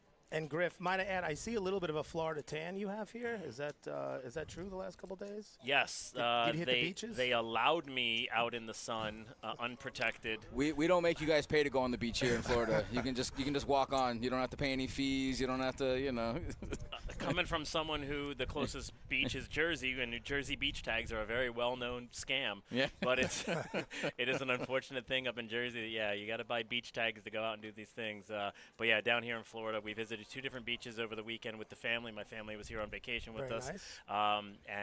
Having the kids on the beach for the first time at a bar poker open event has been pretty cool because there's no beach in Vegas, even though the pool is really cool. There's no local beach there for us to go if we're not out on the lake. But no, yeah, the Florida Golden has been Nugget wonderful. has a great pool. The Shark Tank is one of my favorite places on this It planet. is a really neat pool. It's yeah. super I fun, enjoy it. and there are tables. Fremont Street is now the happening place. Like, if you want to go have a good time, like Fremont Street used to be 10 years ago, 15 years ago, whatever it was. I know I don't look old enough to know, but nobody hung out there, and they have done so much to it. I know that it's like a foodie spot. Like, it's a great place for action. The tournaments at Golden Nugget have gotten so good. And I'm not going to So- say, on Fremont Street that things started to turn around there once we started hosting our championship there. But coincidences line up, and ever since we started, The zip Bar line Poker was your Open, idea, right?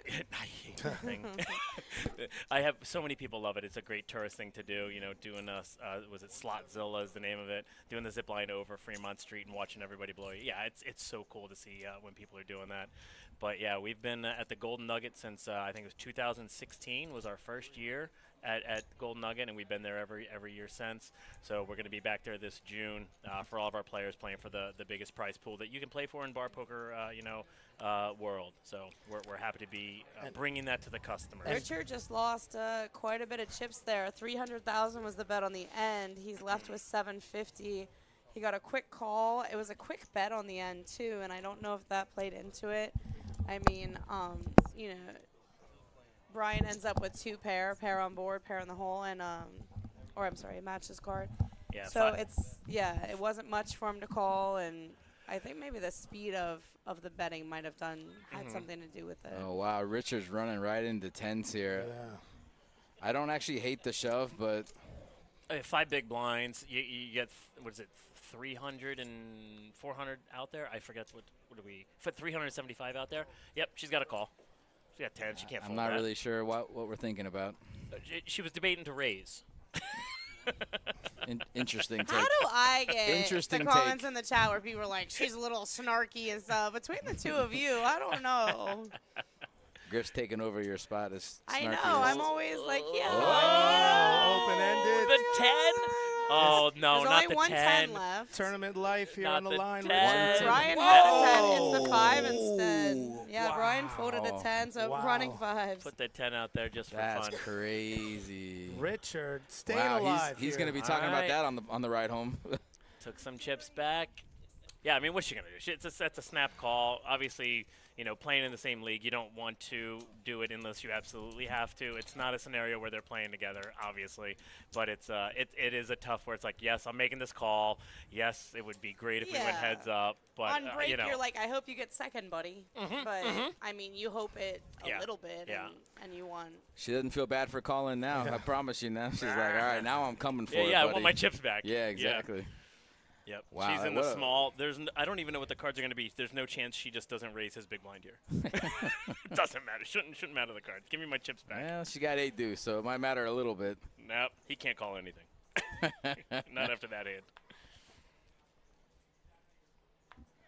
Wow, what a run Yeah, out. 7, yeah, 8 she's not gonna do it. versus 10s, and you just smack it twice, turn and river, just in case. Well, I have to give a shout out here again. Baby D. Brittany saying, hey, Terry, hey, Jimmy. What's up, Brittany? Come How you on been, out darling? locally for all of our friends. Stadium Grill here in Jupiter. This is the spot where, like I said, Terry and me and Brittany all originated from in the pub world. Dealing that hot fire. Dealing the fire. We'll be out Friday night. See me and Brittany coming soon. Three-way action carrying on. My name's Dana, if anybody wants to shout me out in the chat. Who?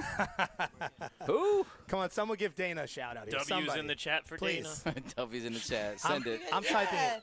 You could just be like, you could call me the girl or whatever. Like, come on. Hey, lady. Hey, lady. You talk your sass. Hey, lady, you look a little tan. No, I don't. When you asked if he got a tan here, I was like, it might just be sitting next to me that makes him look tan. I have that effect. Well, she said she loves you. I think she did. She meant you. I love her. Oh, I love you too. Baby D's good people. Hi, baby D. Another 9 on the turn. Both players have an 8, but Richard's queen is going to play at the moment.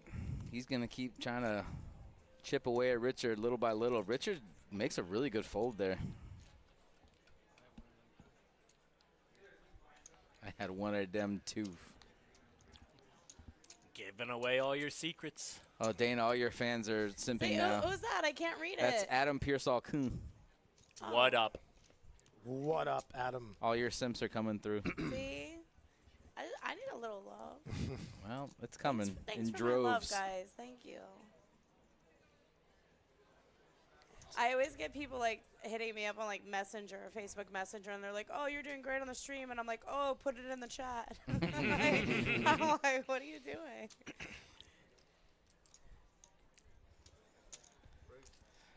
So at this point in the game, I feel like Richard, I mean, he's putting in half his stack almost, so he's putting in about 40% of his stack. I like this raise. I feel like an all-in is just as good at this point. Yeah. But, I mean, a raise is a raise either way. So he's going to go ahead and take down the blinds.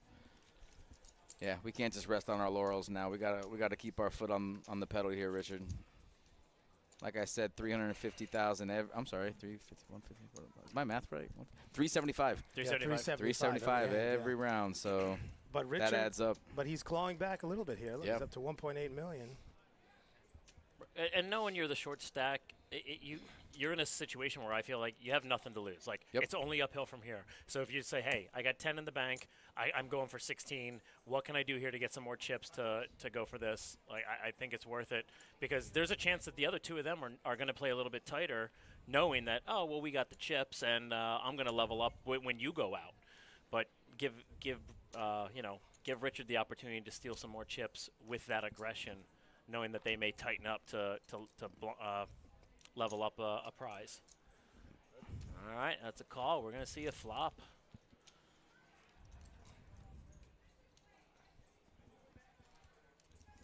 Great flop for Brian.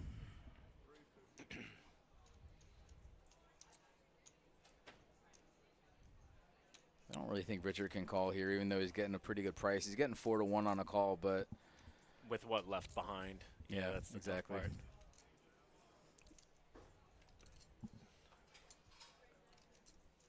Yeah, good fold. Yeah, I mean that's one orbit right there. If he lets that go, it's 3 more hands he can fold. Exactly.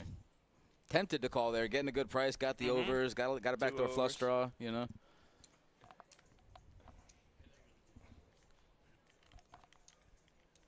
Yeah, and if he gets those situations, I think all these guys are mathematical in their decisions. Like if he had those overs and a straight and a flush draw, I think he might be like, you know what, there's a chance I'm slightly ahead here, and this is my chance to take a stab at it.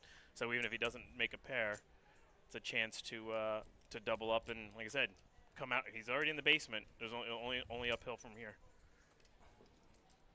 Yeah, he's expected right now. His EV right now is third place. So you're short stacked. You're expected to get third. So I mean, really, just you have nothing to lose at this point. You know. Yeah, come get it. Yeah.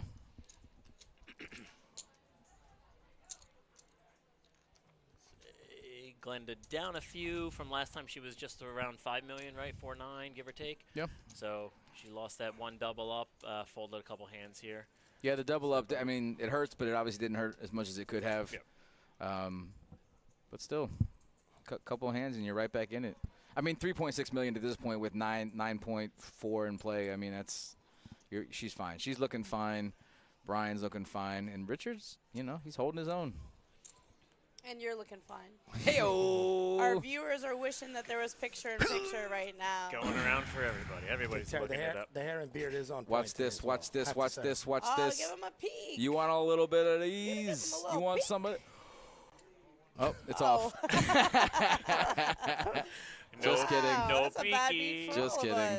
No peeky. That's probably for the best. Dang. Well, you'll just have to come down here and see for yourselves. Speaking of coming down here, we do have our poker party going on this very moment. How late is registration? Do you know? Registration is until 8. Sheesh. But come on down. I want to say it's more like 8:15, 8:20 because there was about 15 minutes late. So about 8:15 safe. Okay. 8:15 safe. If you drop Jimmy Rivers' name, I'm sure you'll get some kind of a free lemon drop or a late registration. You'll get something. So come on down. Party's going late, and late registration should be at about 8 to 8:15. And as you know, Terry, they're giving out one full package to Vegas, which is our next national event, obviously in June, for every 15 players. Oh, wow. That's How great. many were in there? Did you come down? Did you see how many were in there? There was at least 10 tables. Yeah. There's at least 10 tables already. All right, so minimum 5 to 7 packages potentially.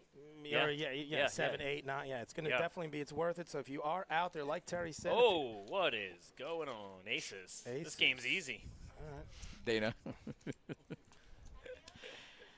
Biggie Belly in the chat says, Dana, you know you're the best. You make Terry look like an amateur. So aces. Agreed. I make myself look like an amateur, let's be honest. So Brian, the lone no-limit player here, still left in. I'm sure you guys mentioned before from the west coast of Florida, Fort Myers. Brian in the house. and you have two players here. Eastern Poker Tour, Massachusetts, right, or the Rhode Island? They are set? both Rhode Islanders. Both Rhode Islanders. Okay. Of the option of Massachusetts or Rhode Island. Of course. Okay, so two EPT Rhode Island and one West Coast of Florida No Limit and Mr. Brian. Let's see where we're at. 75, 150, 150 to the flop. We're entering our mystery hand portion of the show. Dun, dun, dun.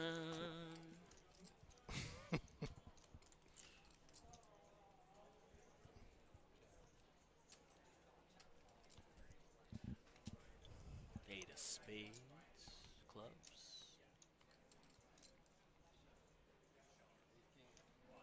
Ace King, hello? Trying to set a trap. Nurse. Nothing. Oh, nothing. I did not see that coming. He just checked it the whole way. Just checked the big blind with Ace Set King. trap. He trapped me.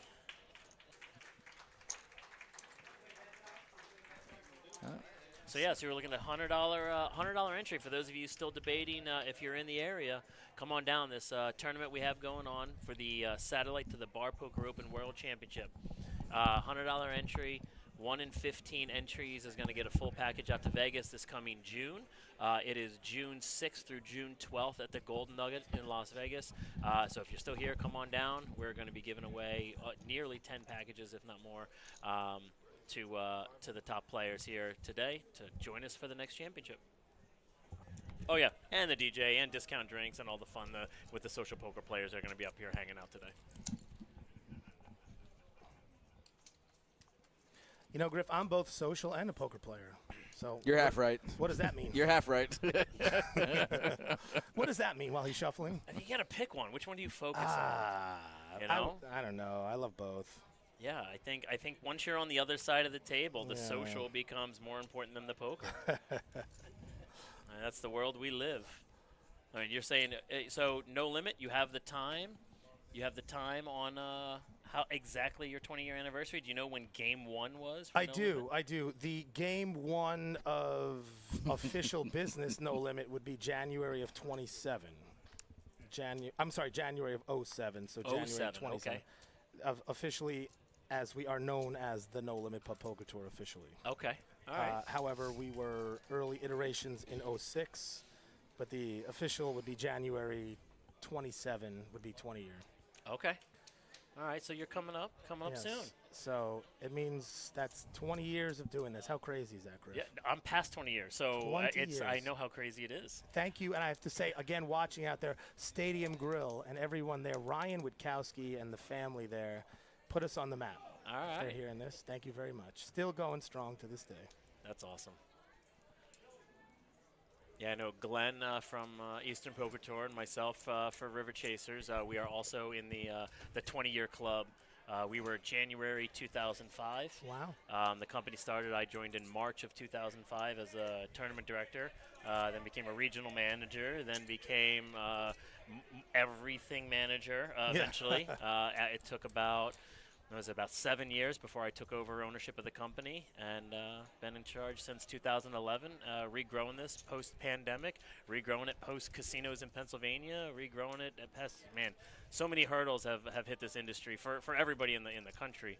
But to have all these leagues get together to be a part of the Bar Poker Open, like that was our vision when we saw this in 2013, 2014. We got together to make sure that this was real and this was something that could happen for social poker players. Wow, look at the flop here. Brian flops top pair with the nut flush draw, checks it to Glenda, giving her some rope. Wow, hits the nuts. Second nuts, but wow, that's insane. Wow, hits it on the turn. She's got no heart. She can't be a part of this. Wow, what a bet, too. Oh, wow, she's not going to take the bait.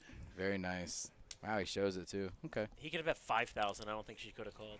No, but I love the bet, though. I mean, you could check, too. Obviously, you could check with the nuts and give her a chance to do it on her own. But $200K, that's a really good bet. If you're going to bet small and hope she has a heart. So Brian's stack now surging up to 5.2 million. Is this the first time we have over 5 million in a stack? They hovered right around that, 5 mil at the most, but yeah. Richard here on the button still has some work to do as the low stack of 3.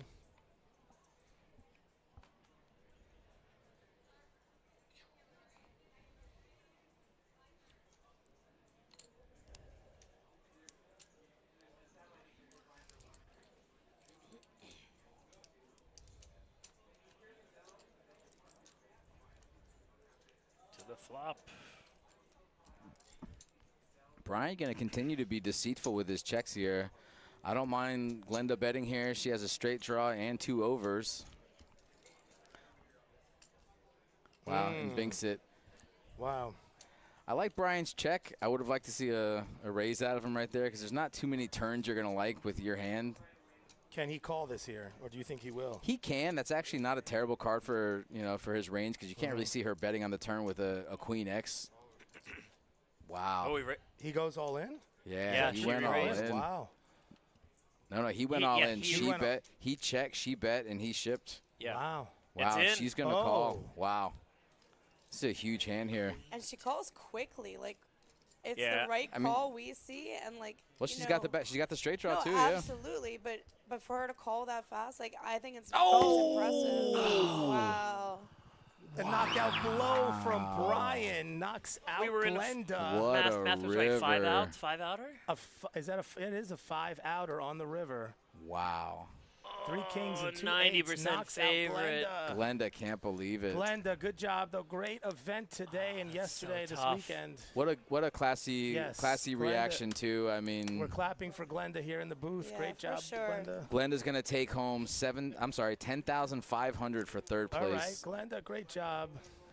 Well, I mean, I don't think that Brian has played bad at all this tournament, but with that being said, he has been very lucky at this final table. Ace Jack, Ace Jack twice, King 8. a couple other hands, and again, none of that he did anything wrong. He just went up against better hands each time and just happened to get there. Wow. Yeah, he wasn't playing like just straight draw hands. He wasn't chasing flushes. No. He wasn't, misbetting. He had a piece of it, and his hand improved each time.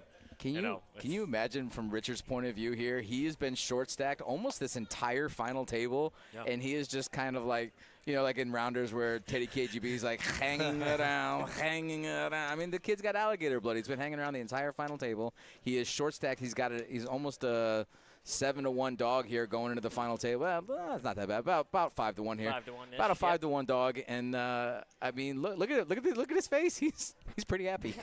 And this graphic is of course incorrect. Glenda does not Oh. have 83% of the chips play.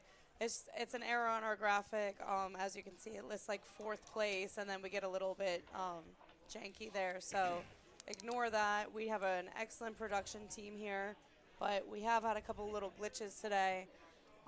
Well, this is just according to, I believe, where like the button is and where the chip stack is. I think it has a little something to do with that. I could be wrong, but regardless, yeah, Brian. I hear you because they've moved over for comfort, Right. so it's reading as if the table. Okay. Yeah, but Brian does have a resounding chip lead right here. He does have 8 million, and Richard does have about. I'm looking at 1, I think 2. the chips are right.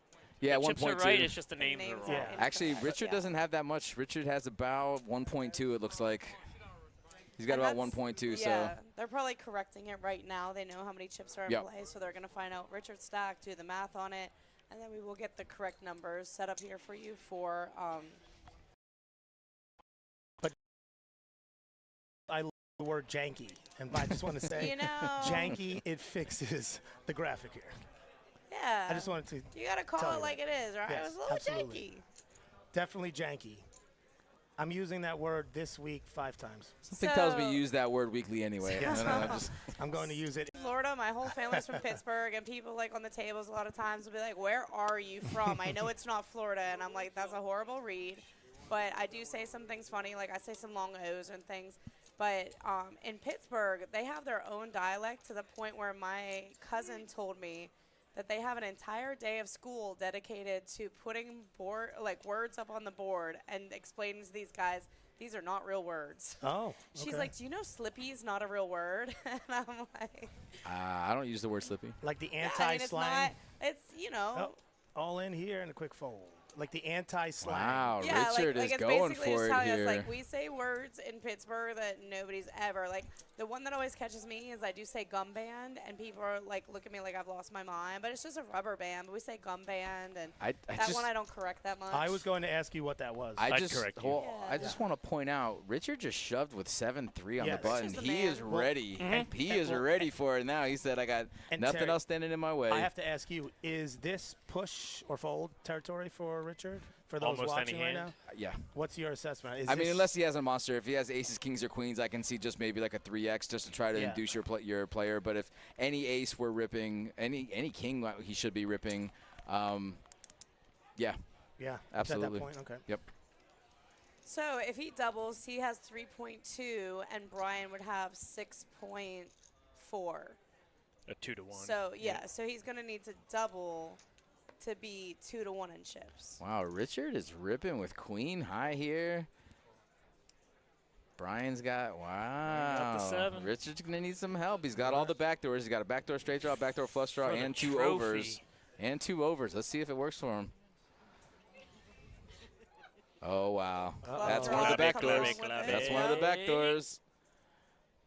Boom a club. That's That's what it crazy. All right, so there's a double up. So now stays we alive are here, gonna be, Richard. Look at Richard's Brian face. tried taking him down with the hammer. I love it. Griff, has a hammer ever won the Bar Poker Open? I don't think so. Has it ever ended on what the many 7 know as deuce. the worst hand, or some say the best hand in poker? I mean, listen, it's all relative. When you flop top 2 heads any up, two, right, yeah. I mean, it is what it is, right? I mean, it's not like a strong hand like 10 deuce, but, you know. Wow, that's the first time that Brian's had a little taste of his own medicine with somebody else going runner or somebody else hitting him on the river. So he's obviously still in a commanding chip lead. He's got about 60-40 chip lead over Richard, but that's got to be a huge morale boost for Richard right there. Just going runner flush. Can you imagine? Sheesh. Brian coming back with jacks here. Richard's got he doesn't necessarily have to shove anymore. Now they're looking at like a 60-40 split chip-wise. He doesn't have to make that same shove that he would have had to earlier. And right there, Brian wanted the shove. Yeah, he of course. He was of course. salivating for that one.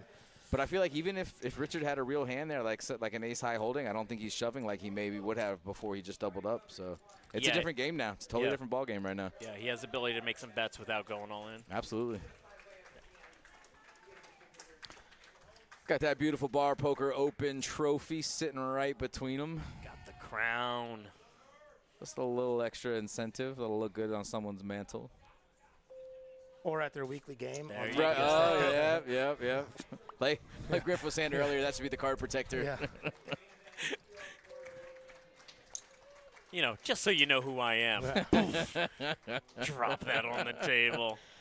Listen, right now, I mean, I feel like both these guys really feel like they've won. You obviously want to win. You want the prestige. You want the title. But taking home $16,000 minimum for second, obviously that's not what they're thinking about. But if you can just kind of like step back and really realize like what you've accomplished over the last couple of days, it's a big win for both these guys. So they should be proud of where they're at. And now we just got to see who gets lucky or good. I prefer lucky. I mean, listen, runner flush is lucky. I mean, luck is obviously a big factor, but I'm especially lucky. when your head's up. Yeah, I'm you here are. with you guys. Yeah, you is.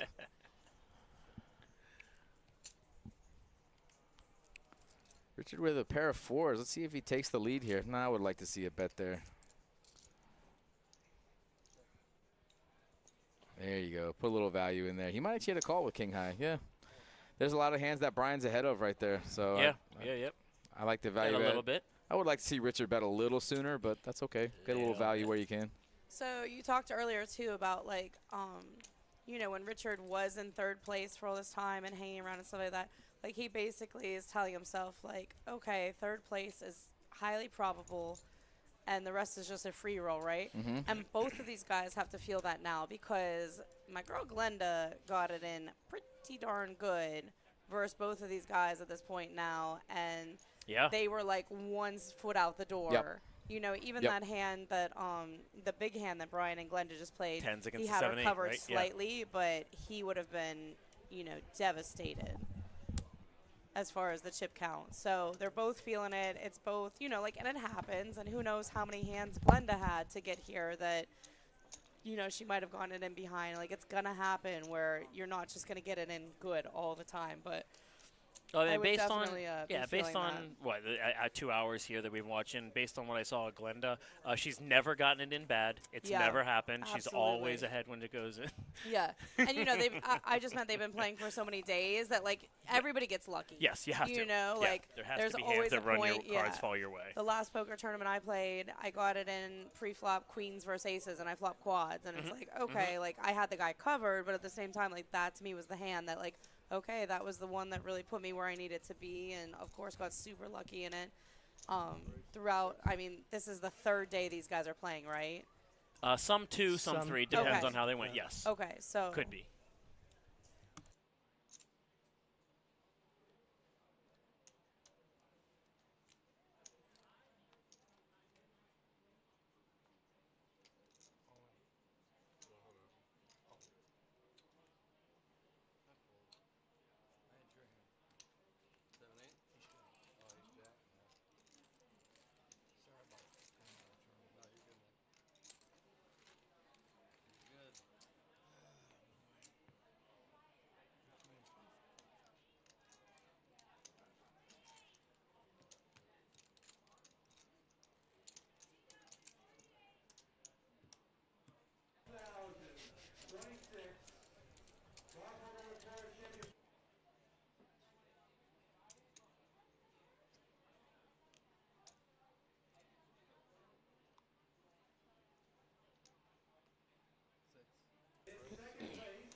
I wish.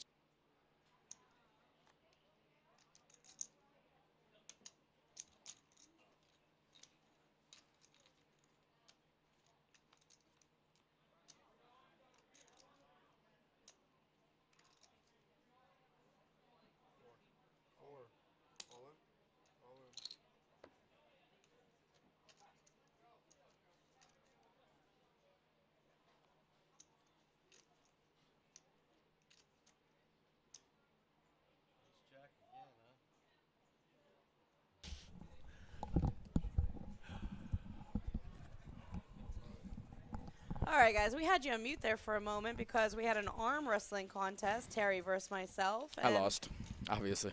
Yeah. And meanwhile, for 9. Looks like Richard won here in the meantime, almost up to even. Yeah. Look at this. Stack size now almost even. That's crazy. Can you imagine Richard has clawed back from 3 way before down to about 1.3. I love Nothing it. to lose. Love it. So new life here. This is anybody's game.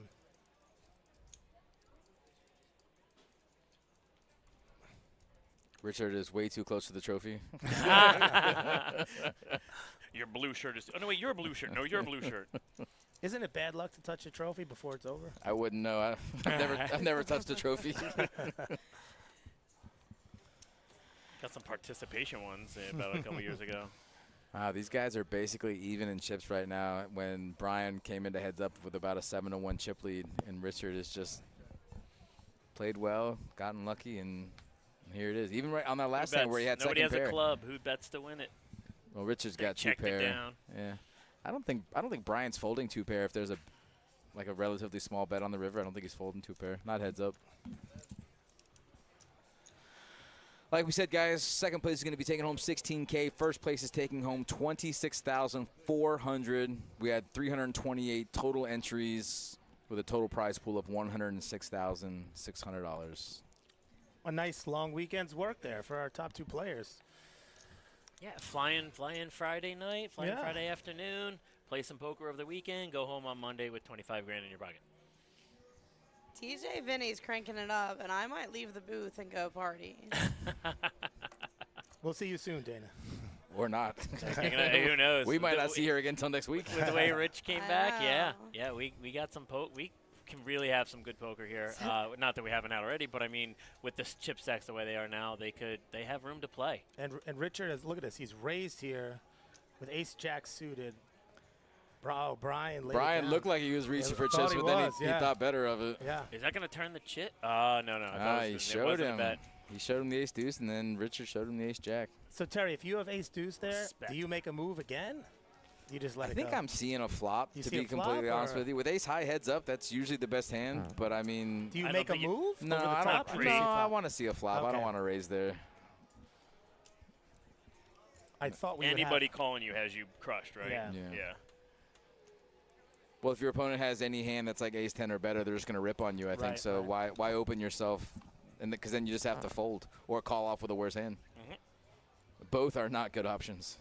I hate folding. I never fold.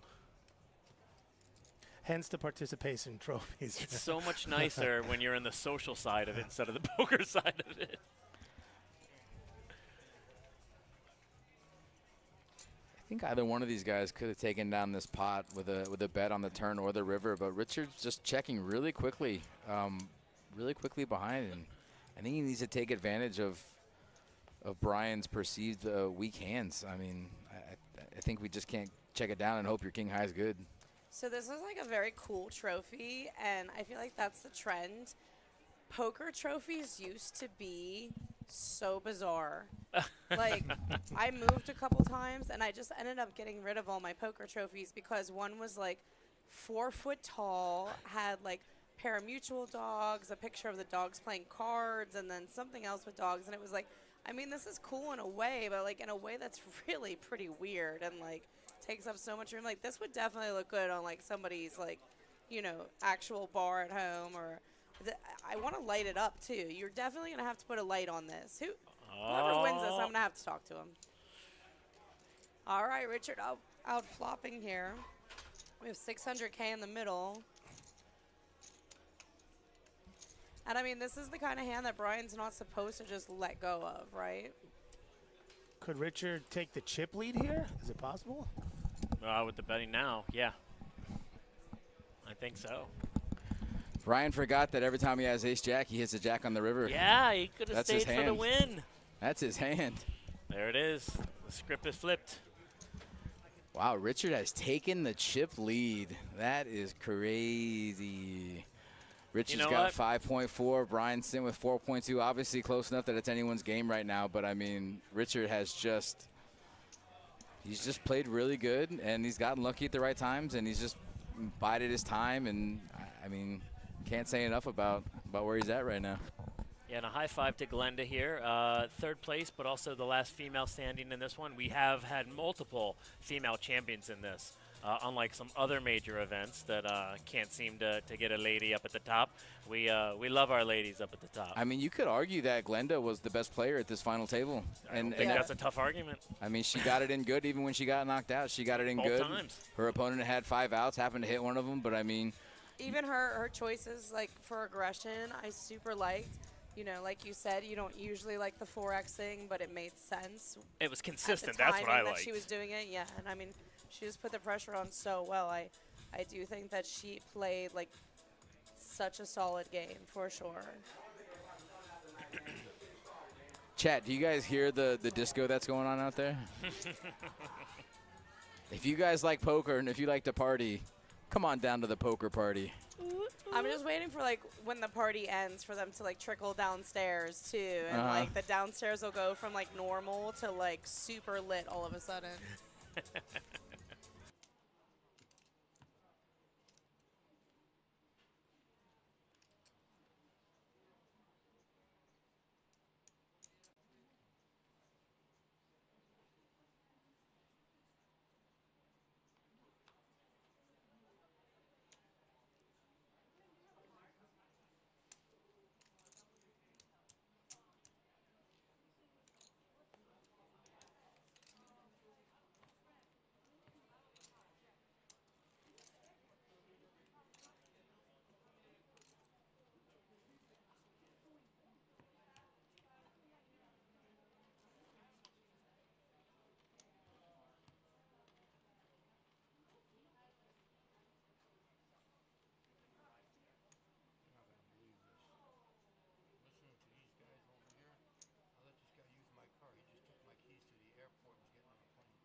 We got Rich still pulling some more chips here as we're looking at the chip stacks.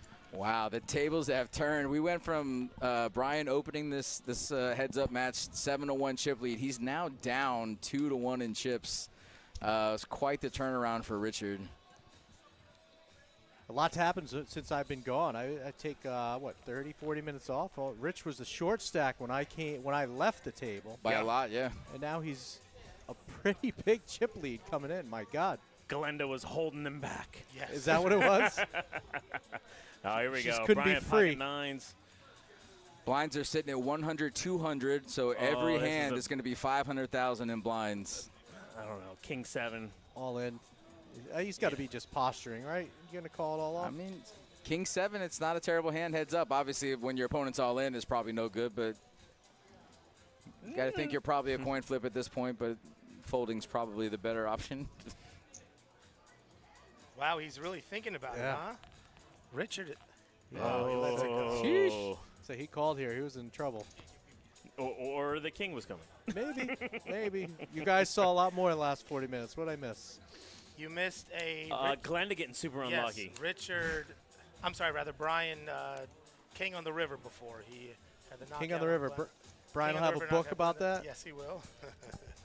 I just want to point out that we got about 5% of the chips in play just in blinds and antes before we even have any action. So blinds are up there pretty high. We're going to have to start making some moves regardless, which is why I see why Richard was thinking about calling with King 7. I'd rather make the move with King 7 than call with King 7, but still a lot of chips in play already before anyone even makes a move. So we're getting down to it. 1-2-2, right? 100, yep, 1-2-2. Yep. Yeah, so 500 in play. I really like how these guys are playing too. They're not playing conservative, but they're not playing too reckless. They're playing poker, which obviously is self-serving. But I mean, wow, Richard just going for it. Wow. Brian making the call here. He's got some backdoor flush draws. He's got a straight draw. Wow, there's that backdoor flush draw. And the high card. Funny how that always happens, huh? That's got to pause Richard's aggression here. Yeah. Any call after that flop. Yeah, the 6 high also probably slows him down a little bit. Yeah. Well, he's looking for the 4. Brian's looking for the deuce. Yeah, he's got stuff. For the 6. Can he fire another bullet here? I think this is one of those cards that Brian hit that there's no world where he can fold really to any bet. And if Richard checks here, I got a feeling Brian's probably going to make the move for him. No, he gave up. What if Brian? Look at Brian's hand. Brian's hand is so He's itchy. like, wait, what? He's like, I think I just gotta put these chips in here. Oh, wow, we checked. Wow, what a river! And look Check at that and river. smash Wow, Richard ripped and snap call from That was Brian. so fast. What did I just miss? Did he? Oh, he bet 1.7. Yes, Richard bet all in. Oh, he insta call. Soon as that. Dude, Brian's chips were in there before Richard's. I don't know if the all-in happened even before the queen came out. Like it was being dealt. The camera couldn't even get to Rich. Wow. That was a quick move. Yeah. Good got better. Wow. Brian's like, sir, you did not have a pair. You literally had the nut low. He missed his bet on the turn, and with he that wanted now, to do it. Look at Brian now taking a commanding chip lead just with that one hand alone. 73% of the chips, heads up, $7 million. What a difference! Yeah, wow. Glenn, I think you made it right. The lack of the bet on the turn. Glenn, well, let's look at it this way, though. Look at it this way, guys. Makes. Yeah, right? So Richard checks the turn. Brian checks the turn behind him. Brian, I think Richard knows Brian doesn't have anything on the turn, and I don't think he thinks the queen really makes a difference. And if Brian has a hand on the turn, he's going all in on that Chips turn. are coming. Right. You know what I'm saying? So I think the queen is just literally it's better than any club. It's better than any straight card. The queen is just the perfect card. Richard's all in, and is that a call from Brian? Wow. Pocket threes. Wow, just like that. This is the tournament on the line, guys. No shot. Pocket threes versus King 6 here. Look at this. Richard's tournament life on the line. Richard, 54-46. decent shape considering. Oh, he hit. Oh, my goodness. No way. With the straight draw. He's left open-ended. Not a boring hand. Oh, yes. One more card. He has to dodge the straight. 8 outs for the trophy. Wow. And a full house. Full house with We have Brian. a new Bar Poker Open champion here. This is Brian. And just Taking like it that, down. Brian, who's been at the top of the leaderboard for this pretty much this entire final table, he's going to take home $26,400. And I tell you what, Richard did a really good job today. He played his way into second place. He was at the pretty much the bottom of the list for, pretty much the entire final table. He's going to take home $16,000. But first place is going to Brian Ducharme. I was so close. And, you know, and Terry, I have to point something out on behalf of No Limit Universe. Brian Ducharme here, this is the first ever player from the No Limit Pub Poker Tour to win a Bar Poker Open outright. Believe it or not, this is the first No Limit player. So we congratulate Brian on home turf here, taking it down. First of all, Ian won it. Oh, what am I saying? Yeah. Oh, okay, Ian, never Yeah. mind. Strike Yeah. that from the record. Yeah. Second that ever. from the record. Ian, you're going to hate We're me gonna later on redact for this that. later. Yeah.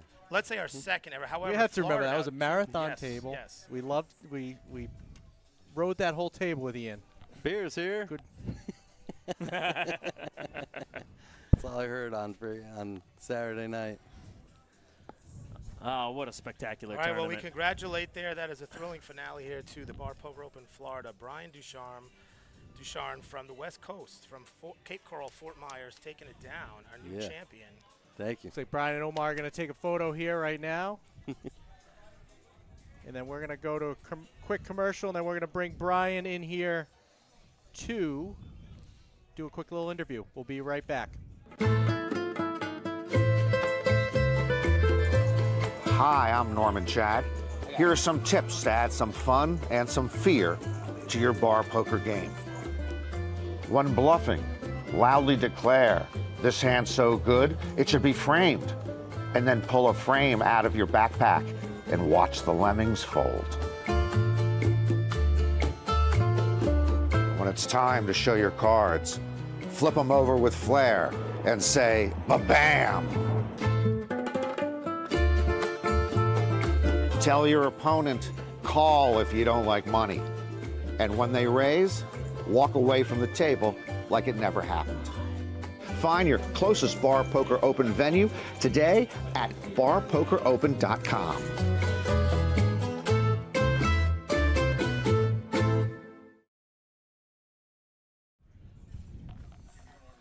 Here we are.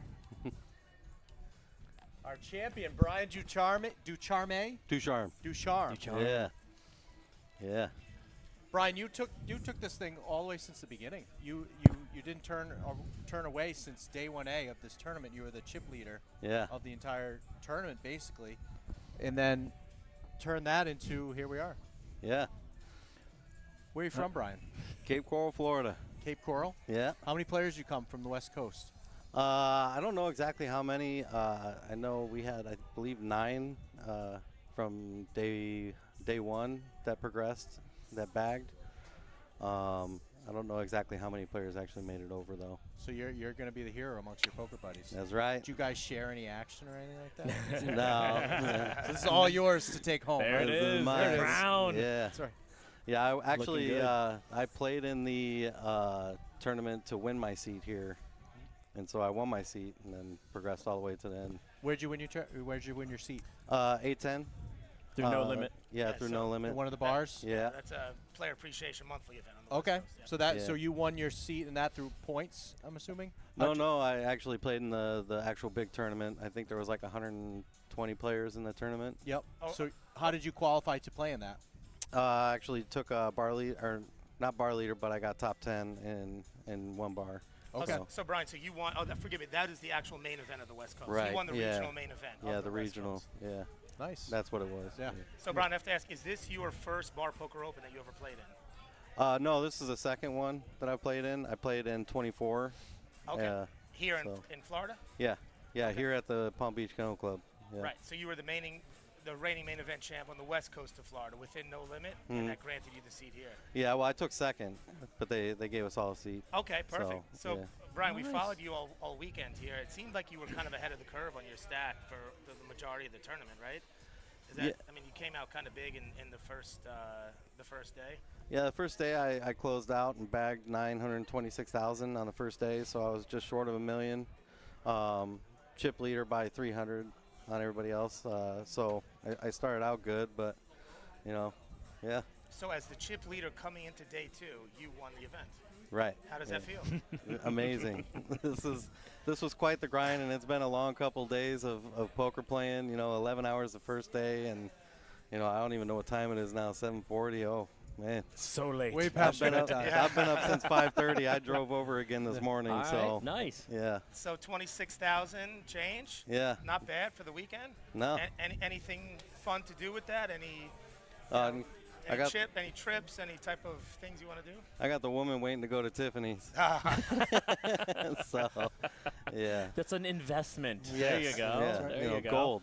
How did you feel at the final table as you were playing around? And because it moved fast early on as we were watching. Like you're looking at 8, 7, 6. Like 2 people bust right away. Right. Like how were you feeling as you were? We had a decent chip stack there, kind of seeing what was going on. Like how were you feeling as things were moving pretty fast? Did you feel that was going to continue, or did you know like what happened? It did slow down, but how were you feeling at the time when it started?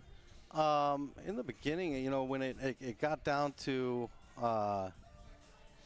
the 2 players that I took out with, I believe I took them out with Ace Jack. I got lucky and spiked the Jack on the river. I was behind. The one guy had kings and the other guy had queens, and I flopped the Jack and thought I was good, and I wasn't. So you had outs. Yeah, so I turned to Jack, and I took those 2 players out and got a nice little chip lead. And the moment that things started to change was when we got down to the final 3. That's when I really started feeling more pressure, and like I just kept telling myself like I need to tighten up and play a better game. I'm not playing against amateurs at this point. We've all been playing for 2 long days, so yeah. So Brian, I also have to ask, did you feel the love and support of, let's say, the official kind of unofficial home crowd here with so many players in the field that Oh yeah. kind of on a turf that you're very familiar with? Oh yeah. Yeah, there's a lot of players, that came down, congratulated me. I mean, even throughout the whole tournament, people telling me I got this. Just play smart and, don't take chances that I don't need to, especially with my chip stack. So. Well, also, we noticed as watching, when it got to heads up, actually, Richard took the chip lead for a little while, and you said there was some pressure applied there. Yeah. How did your strategy change in the end there when he took the chip lead? I saw in the beginning when we were playing 3-handed that he would take chances and he would make big bets trying to scare people out of pots, and it was good, and it got me out of a couple of them. But on heads up, I was like, okay, like I just got to play my hand. I can't let him affect me and making bad decisions, and that's when I just started turning the things around again. Yeah, the tables, just watching the cards play out over the last couple hours, early on, everybody had monsters. Kings, queens, ace-king, ace-queen, and people were playing back against each other. After we got done about 4 players, it started to stall out as far as those big cards were going, and I think here in commentary we said that, now we're going to watch people play some cards, because it's easy when it's kings against queens, right? It plays itself out. Now you're going to see what happens when people don't have pocket kings and don't have these monsters pre-flop, and how are they going to play a go. And look at you sitting here with the trophy, so it worked in your favor. I think you played a wonderful game. Thank you. I appreciate it. You got it. That's right. Here you are, our 2026 Florida Bar Poker Open champion. Yeah. And we'll see you all next time. Thank you, guys. In June. See you in Vegas. 7th to the 12th in Las Vegas. We're going to be playing for about a $400,000 championship, $100,000 guaranteed first place. And, of course, the Bar Poker Open Trophy. Brian, let's lift that thing up right there. Let's go, Brian. All right. Good job. We'll see you guys all in a few months. All right. Congrats, Brian. Congrats, brother. Thank you, guys. Appreciate it. PBKC is your entertainment destination for poker, casino table games, OTB, paddock live events, and exceptional